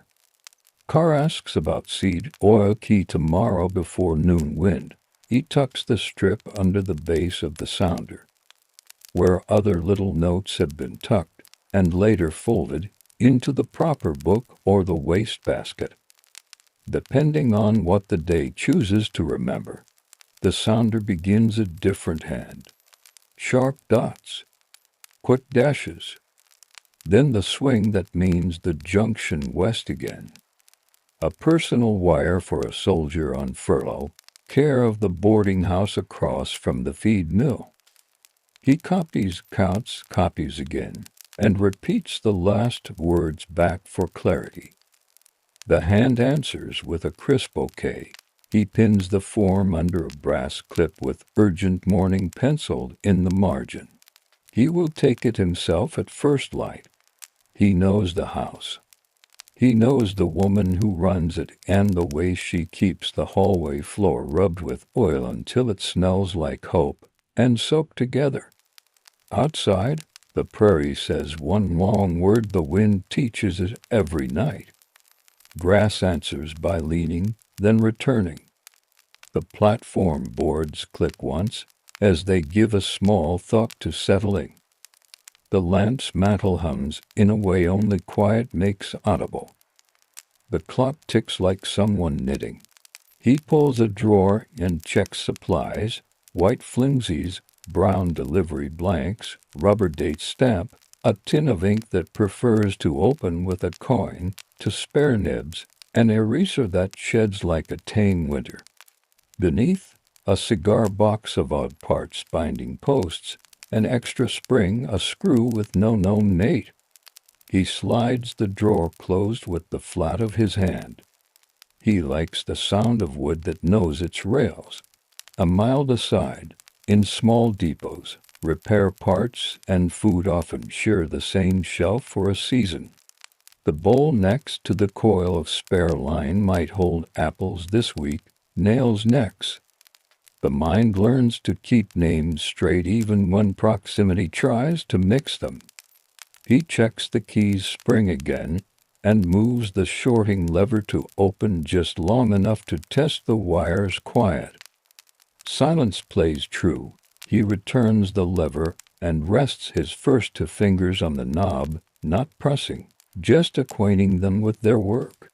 He sends his call in a lazy, even-hand station, letters spaced like fence posts, easy to count.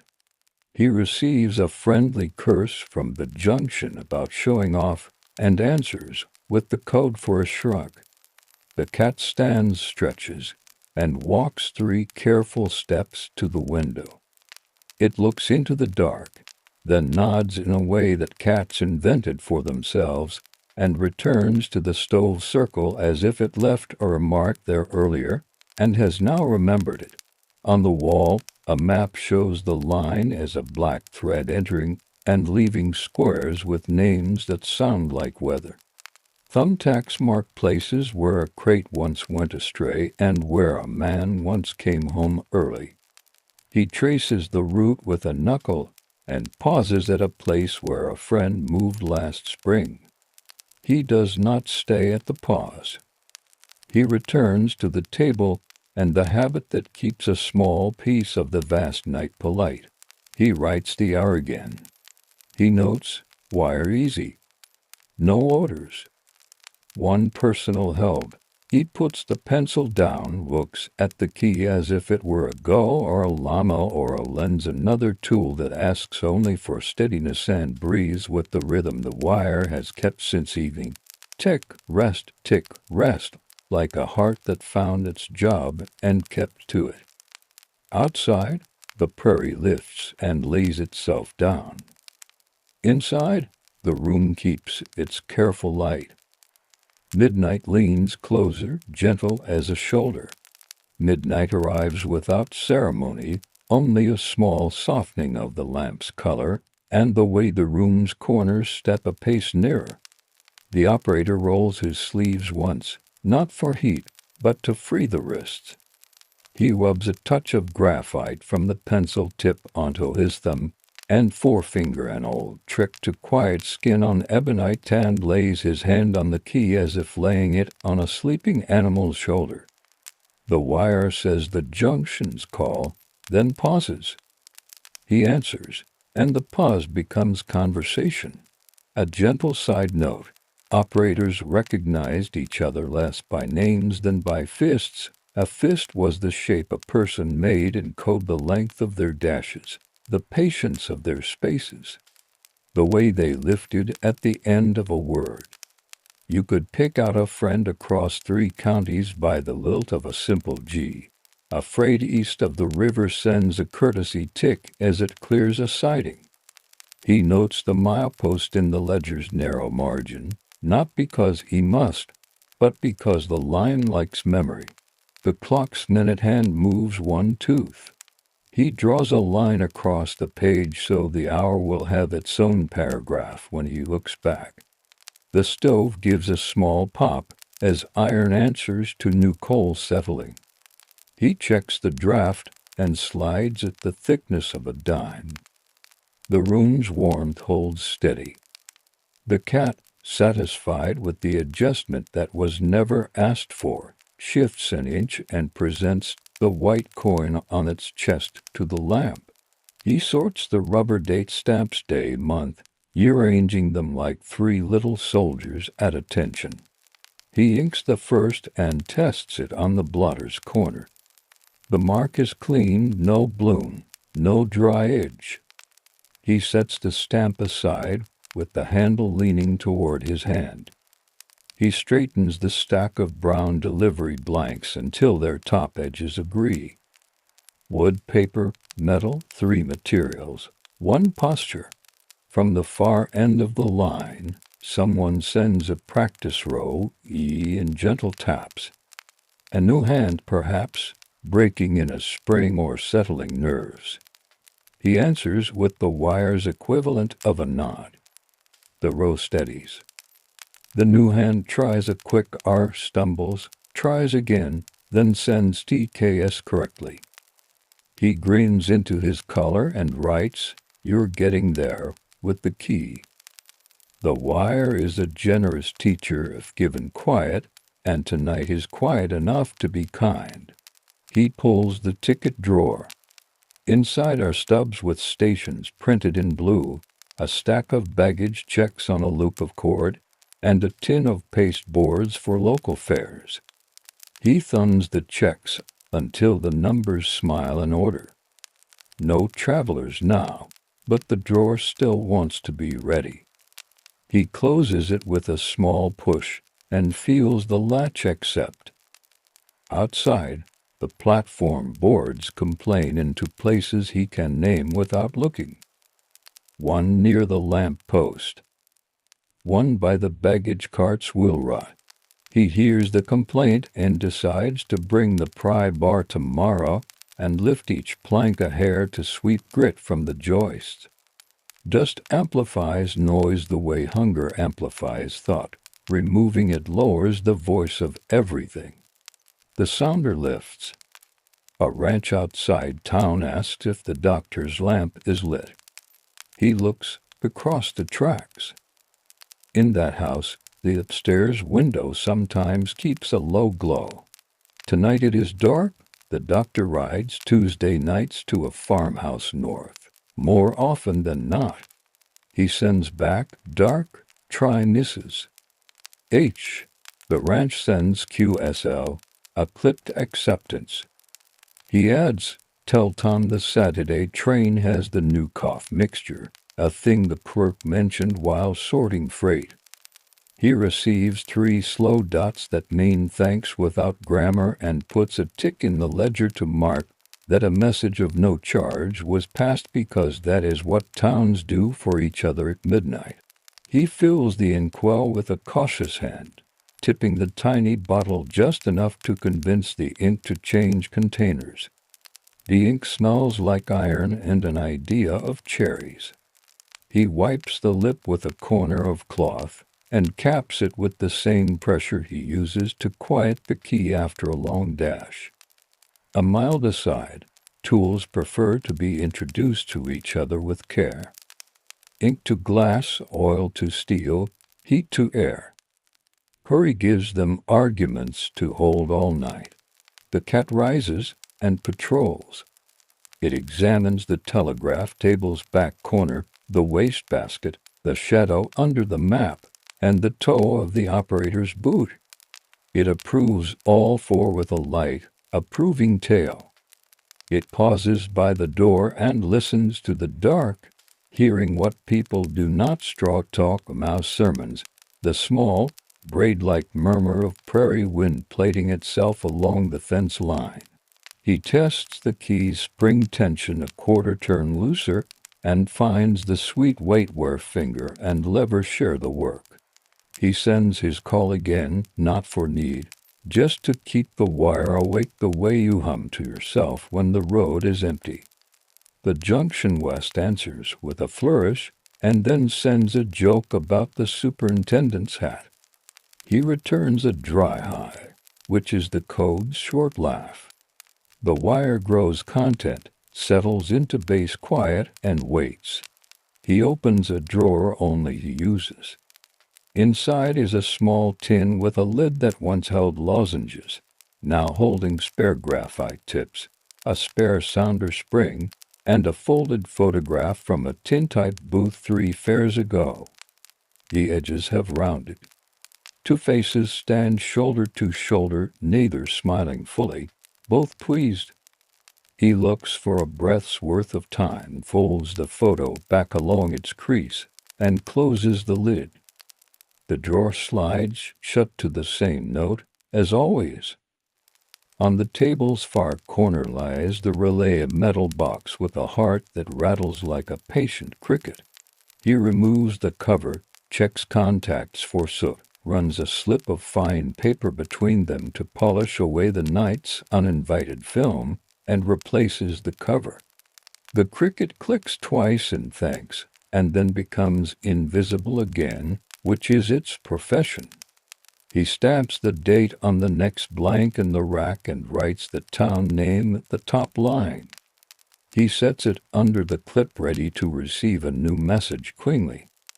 He writes the fee columns, leaving room for his small arithmetic that always adds correctly because it moves no faster than numbers can breathe. The clock ticks. The stove hums. The lamp covers its wick with steady blue at the base, amber calm above. He adjusts the shade of finger's width to keep glare from the window. He knows the prairie eyes that look through glass. All's red light as invitation, and insects read it as promise. He invites neither tonight. The shallow dish of water on the sill receives a thin ribbon from the kettle, warm enough to persuade a moth if one comes to rest as if on a coal pond. A light tap at the door. Not a knock. A courtesy. He opens to a figure wrapped in a shawl. Mrs. Old, cheeks red with lamp cold, holds a folded paper. For my sister, she says in a voice that keeps itself small at night. He nods, lets her step inside just far enough to warm her hands at the lamp, and unfolds the paper on the blotter. The words are simple. He counts them, pencils numbers in the margin, writes the address in his neat, square hand, and sends the message at a pace that will not frighten its meaning. The wire returns the receiving office is okay. He stamps the date, totals the fee, writes paid in the morning in the corner, and pins the flimsy to the rack. MRSO breathes out the way people do when laden baskets are set down. He pours a thimble of coffee from the small pot on the stove. She sips, thanks with a nod more than a word, and slips back into the shawl's small cave. He opens and closes the door with the practiced softness that lets night keep its shape. A gentle side note, these rooms held many senses that did not belong to them. A good operator let words pass through like wind through grass, felt, seen, but not carried away. He sits and writes the charge in the ledger, his hand steady, the pencil's sheen dark along the stroke where the lamp glances it. He adds a small dot to the day's row to mark that a neighbor visited. The dot means nothing to anyone else, but when months turn to ledgers again, he will see the dot and remember the shawl, the coffee, the way the stove drew circles on the cat. The wire wakes with larger boots. Dispatchist sends a test order, not to be copied, just to assure the night's skeleton is sound. He copies anyway on scrap, fingers reading the shape of the instruction as they write it. The order speaks of meets and pauses that will happen when the sun returns. He files the scrap under the blotter so his morning hand will meet it, and remember to check for the real copy. Habit puts future hands in good places. He wins the clock 1/2 turn. The pendulum accepts the energy without swinging temper. He checks the key's binding posts once, the sounder's heel screw, and the relays quiet again. He touches each with the tip of the screwdriver and decides nothing is required. Deciding not to act is also work. The cat rises and leaps to the operator's lap, as if the keyboard were a warm lap the world forgot to provide. The cat kneads twice, ranges itself in the thoughtful figure of sleep, and purrs a quiet line that supplies a bass to the sounder's treble. He sends one slow or to the junction the signal that means, "Are you there?" The junction answers with the same letter stretched into a yawn. He tests his hand against the key, sending the alphabet once at a slow, teacherly pace, then again with a lighter touch, then again in the shorthand that only two friends would read comfortably. The line holds. The prairie holds. The lamp's flame does not argue. He draws a thin pencil border round the hour's block in the ledger, the way a gardener ties string between two stakes. Inside the frame, the notes sit with their small, square accuracies. Mrs. All to Sister JCT. West Chatter. Betraying clear siding. Stove settled. Cat present, he leans back, listens without listening, and lets the sounders ticking measure breaths. Between ticks, the room makes its own short songs. Cold tink, board click, paper hush, pencil whisper, cat motor, clock throat. He has learned to tell when something new joins the choir. Nothing new joins now, which is its own kind of music. Midnight slides a thread farther along the spool. The field outside lies down and rises again as if breathing with the wire. The operator rests his hand on the table and lets the key wait under his fingers like a thought about to be thought. The small hours lengthen like thread drawn from a spool. The operator steeps a pinch of grounds in the pot and lets them settle, knowing the coffee will be mild and truthful. He pours a thumb's worth into the enamel mug, adds a trickle of water to quiet the bitterness, and sets the mug where the lamp's heat will keep it agreeable. The cat adjusts its tail and resumes purring as if nothing in the world could ask for haste. The wire coughs once an odd click, then quiet. He leans in and checks the relay. Contacts are clean. He lifts the shorting lever, opens the circuit, and listens to the line itself through the kira faint far. Wine somewhere has found a glass insulator and is trying to make it hum. He nudges the key back to closed and writes a small note. Wind on number 9, not because he knows, but because the guest places a peg for morning section men. A gentle side note. Along the right of way poles stood like patient cousins. Each wore greenish cups of glass to keep rain from teaching the wire bad habits. Wine gave those cups voices. Operators learned to hear the choir and name the soloists. He reaches for the little bottle of graphite and touches the key's pivot with the tiniest breath of it, then wipes the excess with folded paper. Because what helps in one winter can gum up a spring afternoon. He tests his fist with a slow CQ, the lines anyone awake. A neighbor to the south answers with a lazy GM, good midnight and a weather note, thin ace in horse pails. He smiles and copies it in the ledger under remarks, not because the railway will care, but because it pleases him that someone noticed a circle of ice somewhere and told the wire. The lamp's flame shrinks a hair. He trims the wick square with the small snuffer blade, lifts it from the chimney with a folded scrap, and returns the glass without a clink. The chimney's faint ring is a kind of yes. Light deepens. Shadows tidy themselves against the baseboards. Out across the prairie, a coyote speaks without fuss and receives no answer. The boards under the window tick, as the night gives up a degree of heat.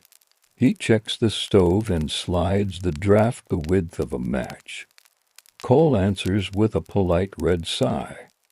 The cat opens one eye, blinks like a slow semaphore, and sleeps again.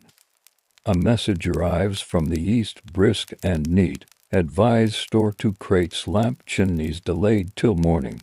He copies it on brown flimsy, sands it, stamps the date, and pins it under store. He writes a short pencil note for Mr. Trask, who keeps the mercantile. Chimneys at 10. Your last order complete, otherwise he will tuck it into the door slot at dawn, where morning's first, and will find it. He checks the ticket drawer again, not to count, but to smooth. Paper makes better company when its edges agree. He squares the baggage checks, lays the pasteboards flush, and replaces the drawer until the latch finds its soft sound.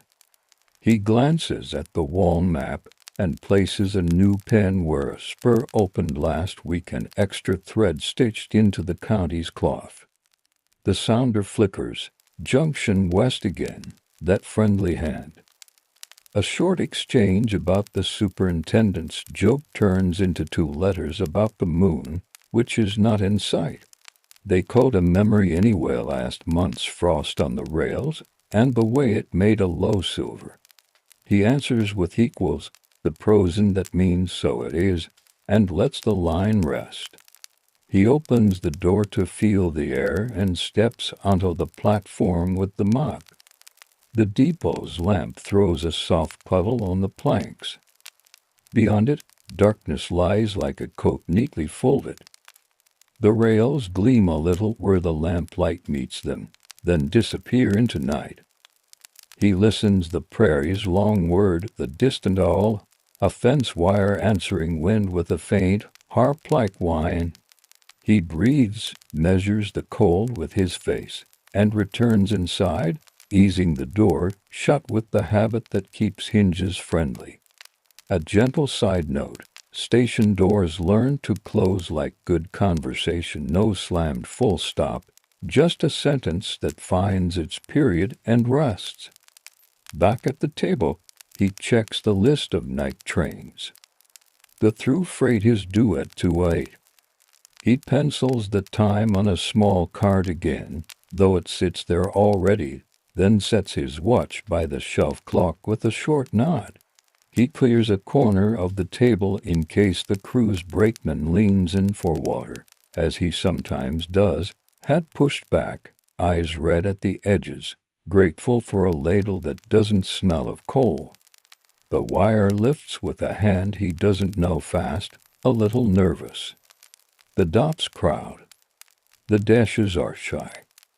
He recognizes a learner and answers with a slow, calm cadence, the way you read to a small child.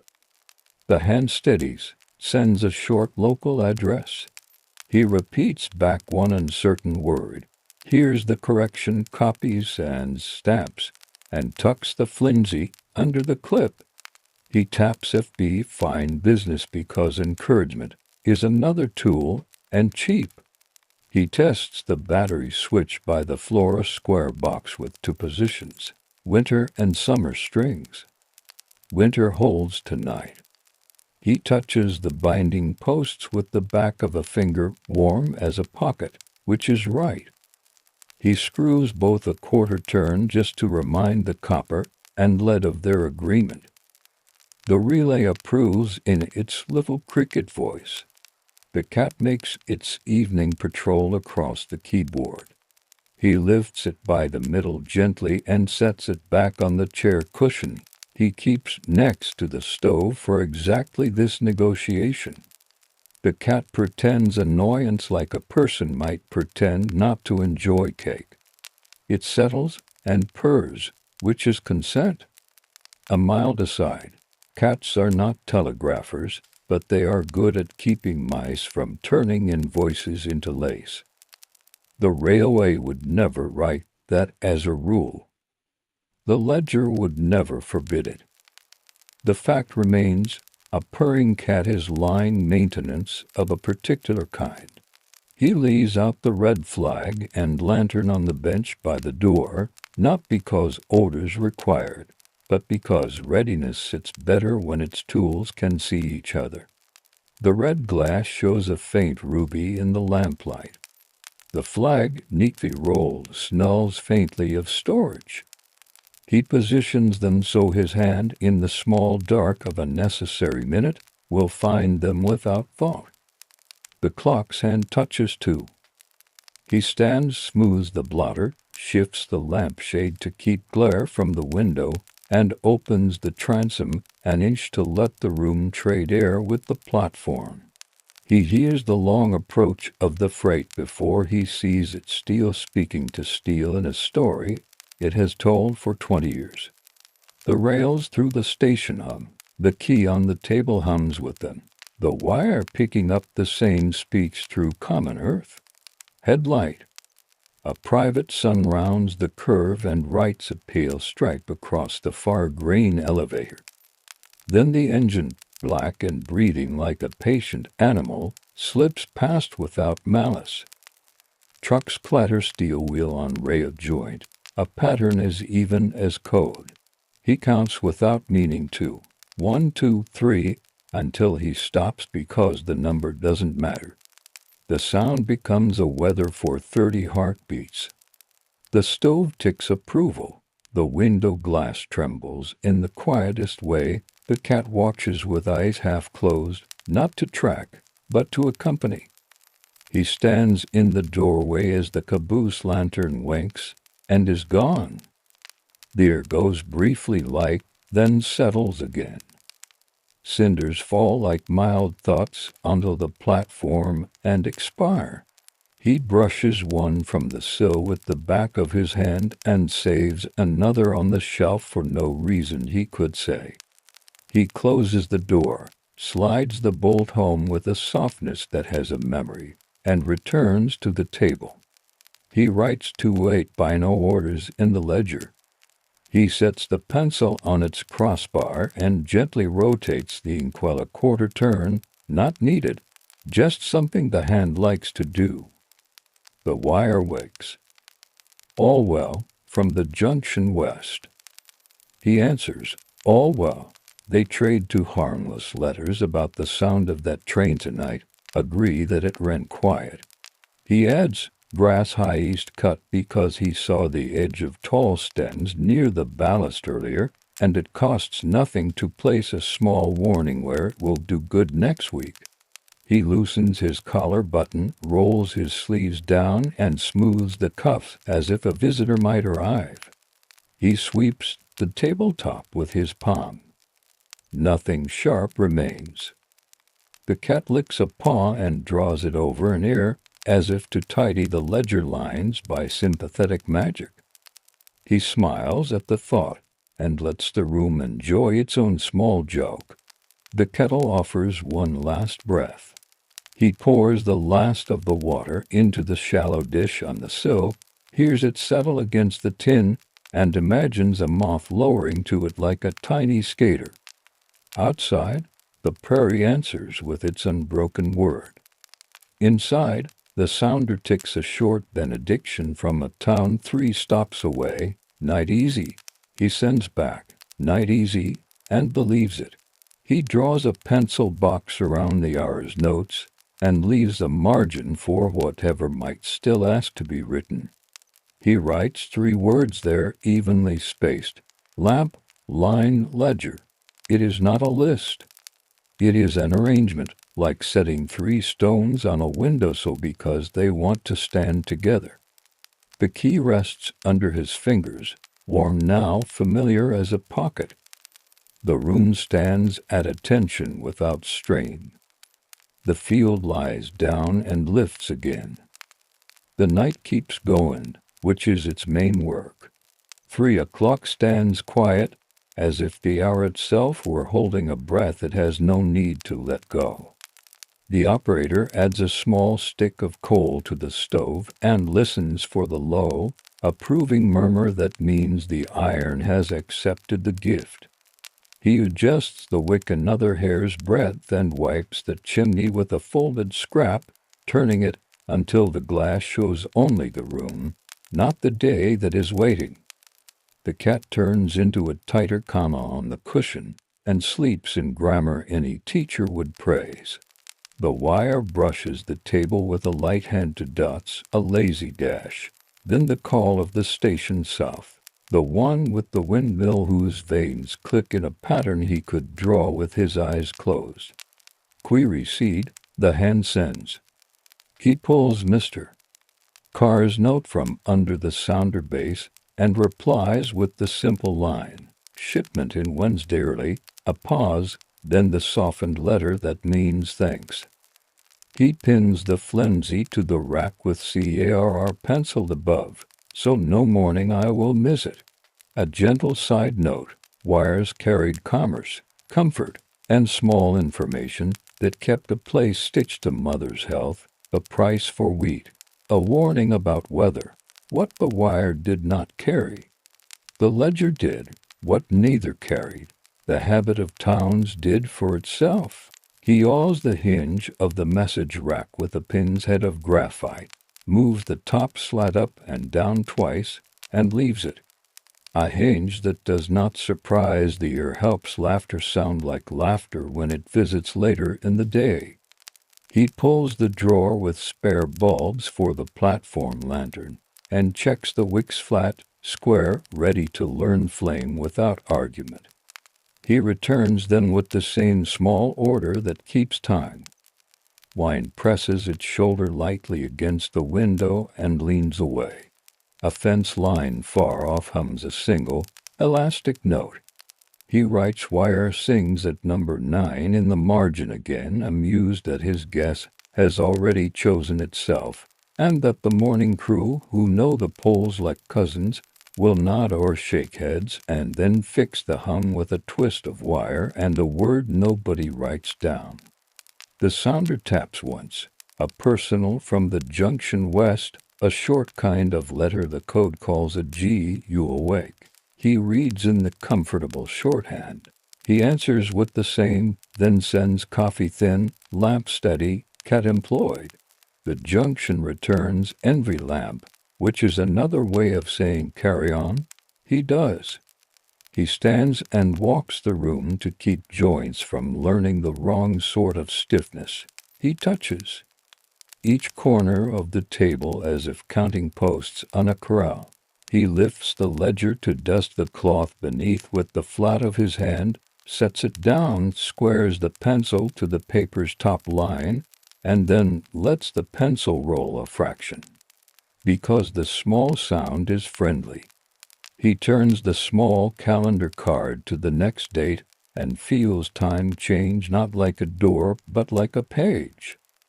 Outside, the platform boards decide onto new soft clicks, both near the freight scale. He writes sweep under scale on a narrow slip and tucks it into the drawer with the pry bar's handle facing out. He will not forget, but leaving the slip in the tool's mouth is a way of getting tomorrow's hand to shake today's. A message arrives from farther east. The cadence carries a careful hand he recognizes as the clerk who counts cattle with the speed of a knitter. Owner asks for wire on calf born. It says in a line that sounds like breath made into metal. He answers with the local ranch's last word, yes, yesterday, they, good, and adds congrat in the line's small humor. He hears back the double dash that means a smile. He lifts the red flag, checks its staff for a splinter, rubs the roughness down with a scrap of paper until the wood feels like a pencil worn by use. He sets the flag back by the door and puts the lantern's handle through the same hook he always uses, so that the lantern and his hand can find each other in the kind of night that turns minutes into tea. Himbles. A mild aside, order seems fussy until the one time it is not there. Then you learn how quiet can hold a room upright. He opens the side window to fingers to taste the air. A small feather of cold enters and fades into the lamp circle. The rails outside keep their private chill. He memorizes the hours, smell a little iron, a little dust. A clean thread of coal and stores it where his memory keeps pairs, sent in time, sound and meaning, light and ledger. The wire brightens. A way station beyond the river relays a notice about a broken strap on a baggage crate. He writes the message, stamps the date, and pins it to the freight to advise clip. He adds a pencil circle to the name of the incoming train so the station porter will see it plain. He draws a small box in the ledger margin and writes strap inside. Boxes keep the eyes honest when coffee fails. He refills the shallow dish on the sill. A moth finds it with a light bump and steadies. Its wings lie open like a tiny prayer rug. He lets it be. The cat watches without moving, the interest academic and entire. A brisk fist arrives from the division office. Line watch like rain West Fork, wind rise by dawn. He writes it word for word, underlines wind, and taps back received. He turns the draft of the stove a hair down and glances at the door latch. A little oil tomorrow. Rain tells latches bad stories. He will keep them happy with a drop and a cloth. He writes his own small list on the slim strip tucked near the sounder, bar oil, platform plank latch, seed wire mister. Car, Dr. Lamp if lit. The list is not a burden. It is a map of kindnesses the morning will be glad to travel. The clock moves, steady, the sound as close as breath. The lamp's chimney collects a new faint crescent of smoke and then forgets it under the rag. He takes out the key's tiny spring from the cigar tin, looks at it because looking at spares is a superstition that keeps the installed spring happy, and returns it. The tin's lid closes with a note the ear knows, and has already placed on the shelf of quiet. A knock now, not timid, not urgent, farmer's knuckles, simple and sure. He opens. A man with hat in hand, coat smelling of hay and dark. Wire to my brother, he says, and gives a folded paper written in a square hand that thinks carefully before each letter. The message is plain, just an arrival time, and the phrase plows ready. He counts, writes the fee, and sends. The wire returns the receiving office's steady okay. The man nods once as if to close a gate and sets 2 pennies on the counter for the little extra his way, small overpayments that sit in the cup until they pay for somebody else's late nickel. The operator tips his hat toward the cup, and the man both. No words needed. The door closes, and the night resumes its measured sentence.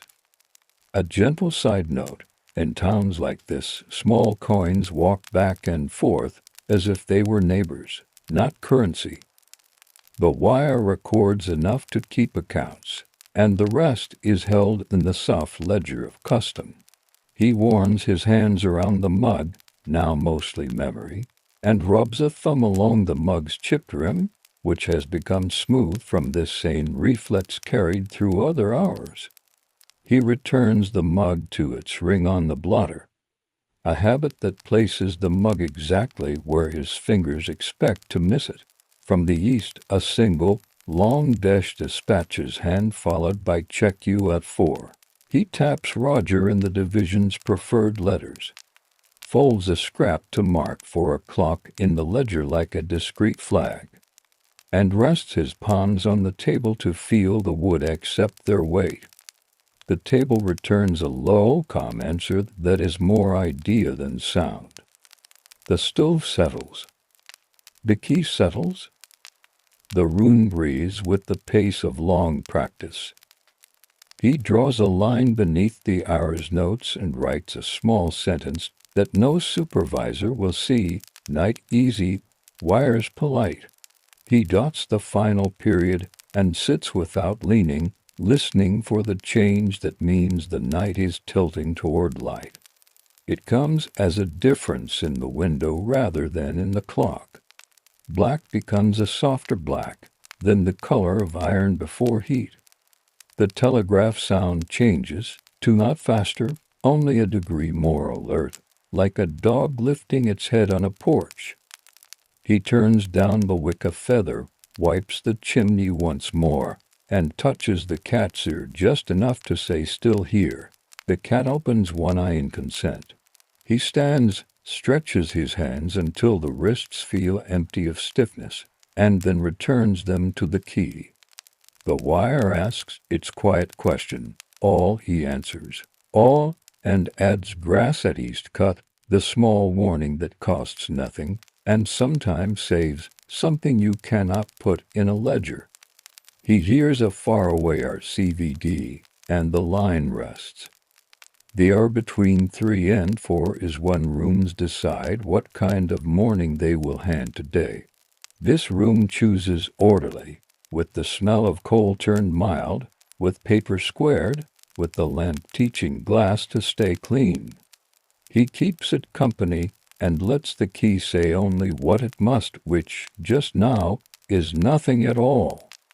For a clock arrives like a soft correction to the dark. The window is no longer a mirror. It is a shallow pool that remembers sky. The operator lowers the lamp a fraction and lets its circle shrink to a domestic moon. He tidies the pencil shavings into a folded scrap, touches the key with 2 fingers as if counting a pulse, and listens to the line lean toward morning. The relay clicks once, as if clearing its throat. Dispatch to the east sends a slow paragraph of practice letters and ends with the division's brief greeting. He answers with the station call and a compact ready. The word is a custom more than a statement. He would be ready whether or not he said it. Saying it lets the room agree. He checks the coal one last time, adding a single piece no bigger than a fist and setting it where it will wake slowly. He draws the draft nearly closed, not to smother, only to send the stove into that steady meditation it keeps through dawn. The cat rises, unfolds like a letter, and asks with a blink to be let out. He opens the door, receives a measure of cold that smells faintly of iron and hay, and the cat steps into the gray with the self-possession of an old official. It walks the platform seam, pauses as if stamping a document, and disappears toward the freight shed where mice conduct their education. A gentle side note, stations learned the forms of morning the way fields learn wind. Not an event but a sequence goal to quiet, lamp to small, paper to square, door to kind. He refills the pen's inkwell so the first daylight hand will not meet air. He wipes the nib on the soft cloth, resets the blotter to a clean side where no moon ring yet shows, and lays the ledger open to the last page used. In one corner he pencils a light box for totals he will add when the sun clears the grain elevator. The box looks like a window. He likes that. The wire, alert now without hurrying, brings a brief notice from the junction west. Road gang to number 9 insulator. He smiles at his guess and writes men to 9 in the margin where last night's question lies. He draws a line from one to the other, a small bridge between maybe and yes. He sends noted in the junction's favorite letters. The reply returns like a knot a mile long. He lifts the red flag by the door and unrolls it to check that its fabric has no new creases where a gust could make it read too boldly. It unrolls and lies in his hands like tame flame. He rolls it again and ties it with the same knot his fingers always choose. The lantern's chimney receives a wipe and a look. He tests its wick with a nail, square and civil, then sets it on the bench where daylight will find it obedient. He writes 3 small tallies in the ledger's margin: outgoing, incoming, balance, and lets the pencil point rest. The numbers are modest. The column of cents feels like someone stacking small stones for pleasure. He draws a tiny line under the balance, not an underline, just assured to keep the ink from wandering later when the day grows busier. A breath of air finds the window sash and knocks once. He opens the transom another inch to trade the room's mildness for Dawn's first lesson. The smell that arrives is a thin broth of creosote, grain dust, and frost that is forgetting itself. He tastes it with a mouth that remembers midnight coffee and finds the two are compatible. The sounder lifts with a hand he knows from farther south, a farmer's son who learned code this spring. The letters come tidy now. "Calves all right," the hand says, answering a question the wire carried hours ago. He writes the note on a brown slip and tucks it under the clip with the name it needs. The line becomes quiet, pleased with its own usefulness. He takes the small pry bar from the drawer and steps out to the platform boards that complained in the night. Light is still reluctant but sufficient. He slides the bar under each plank's edge, lifts a finger's width, and with the other hand brushes a small drift of grit from the joist with a rag. The plank goes down lighter, the complaint relieved. To boards, to breaths, and the platform remembers how to sit. He returns the bar to its place, leaving the rag half draped over the handle so morning eyes will read the story. Inside, the lamp receives one last attending. He lifts the chimney, squares the wick with a tiny snip, polishes the glass with the clean part of the cloth, and lowers the flame until it makes only a domestic pearl. He will not extinguish it until the sun takes the last shadow from the corner where the ticket case lives. Rooms like this prefer company until day is entirely itself. He places the stamp pads where they belong, a tin threaded loosely so it will open without a coin, date stamps in order, handles leaning rightward like reeds in the same wind. He squares the stack of flimsies so their decal edges align into an agreeable raggedness. He sets the rubber bands at the tray's lip to new one generous veteran, and smiles at the way tools acquire personalities nobody writes down. A gentle side note: good order is not severity. It is an atmosphere that lets tired hands find what they mean to touch. He draws the shade from the window a hand's width higher and looks out across the track. The rails show a careful silver where dawn tries its first brush. Far beyond, the black squares of field become charcoal, then the promise of brown. Fence posts stand at attention. A windmill wheel gives one token click as air remembers motion. Smoke begins to write light sentences from to farm chimneys. Nothing hastens. Everything prepares. The relay chatters softly. Dispatch runs the morning test across the district, calls, echoes, a pause, then the superintendent's usual small smile bent into code. "Any of you sleep?" The room answers in the way it knows, by being exactly as it should be. He sends the letter that means here. Others do the same. East and west, towns saying their names like people at roll call in a one-room school. He takes the message pinned under store and adds the pencil note. 10 o'clock. He adds a line for Mr. Trask. Remember a small matter of lamp chimneys, which will sit better if written than if carried in voice alone. He folds the top corner, a signal his own hand understands, Deliver before you forget. He tucks it under his hat brim by habit, then laughs at himself and slides it into the inner band instead. The brim has enough work to do keeping weather in its place. The cat returns, stepping into the room as if it has arranged the morning. Its whiskers carry to glittering seeds of frost. It shakes them off with a studied indifference and settles where the stove draws its invisible circle. He leans down and touches the white coin on its chest with one finger, inventory complete. Cat accounted, then straightens, amused at the bureaucracy of affection. He pencils the time of dawn into the ledger's corner as a private notation, then writes the hour's short list of messages with their tiny bookkeeping tales. Mrs. O. to sister, delivered. Ranch to buyer, noted. Store advised, chimneys. CLF good. He adds freight by 208, although the entry already sits above, because repetition is a friendly fence. The wire, now speaking with a daylight crispness, carries a short reminder from the section gang.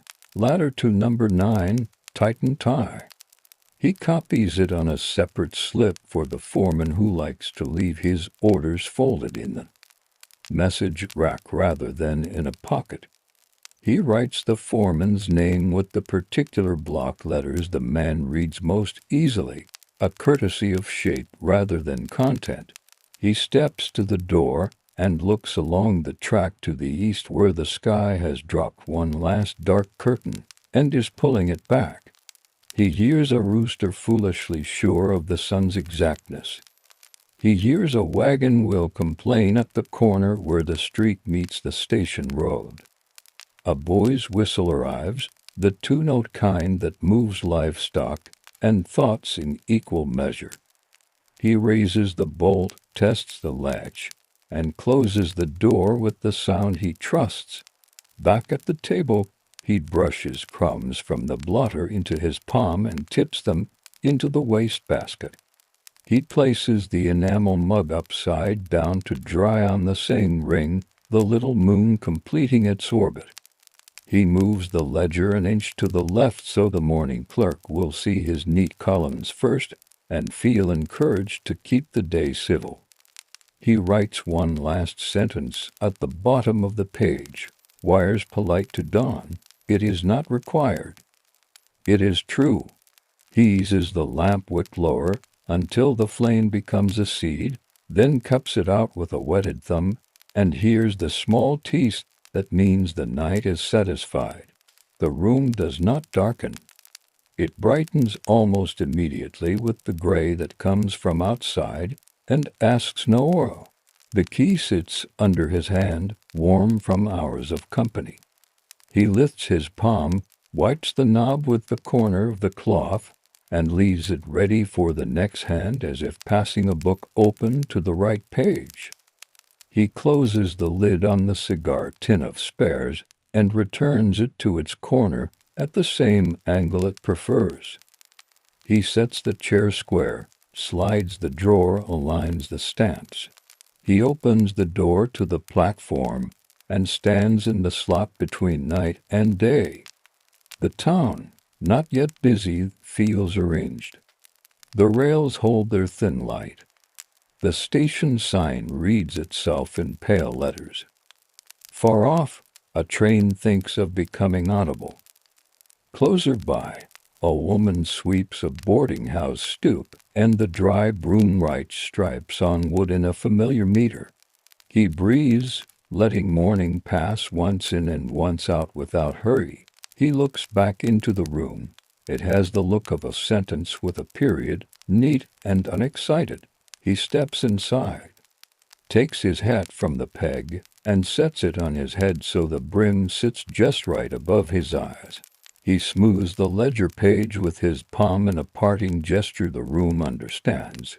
He leaves the door on its latch but not locked, because the day is coming and will want to enter. Outside, the cat springs onto the baggage cart and perfects its silhouette against the brightening air. The operator lifts the slip for Mr. Trask from the inner band and tucks it into the message rack. Instead, in case the clerk arrives before he returns, he writes a final note on the slim strip near the sounder, Grass East Cuttel Charlie, so that even if talk distracts him, the wire will remind his mouth. He listens one more time. The line hums with the low comedy of waking town's quick calls, brisk acknowledgments. A misplaced letter corrected without injury. He taps all in the station's compact abbreviations and receives all in return from two directions, which is how mornings in good weather should answer. He closes the ledger gently, lays the pencil on the ruler, and leaves the room with the lightest of clicks. The sound of a coincidence becoming a habit, the prairie opens its eye. The day takes its shift. And now, with the lamp dimmed and the wire easing into daylight, we'll drift to a quiet good night whenever you're ready. We'll close the cover on tonight's journeys.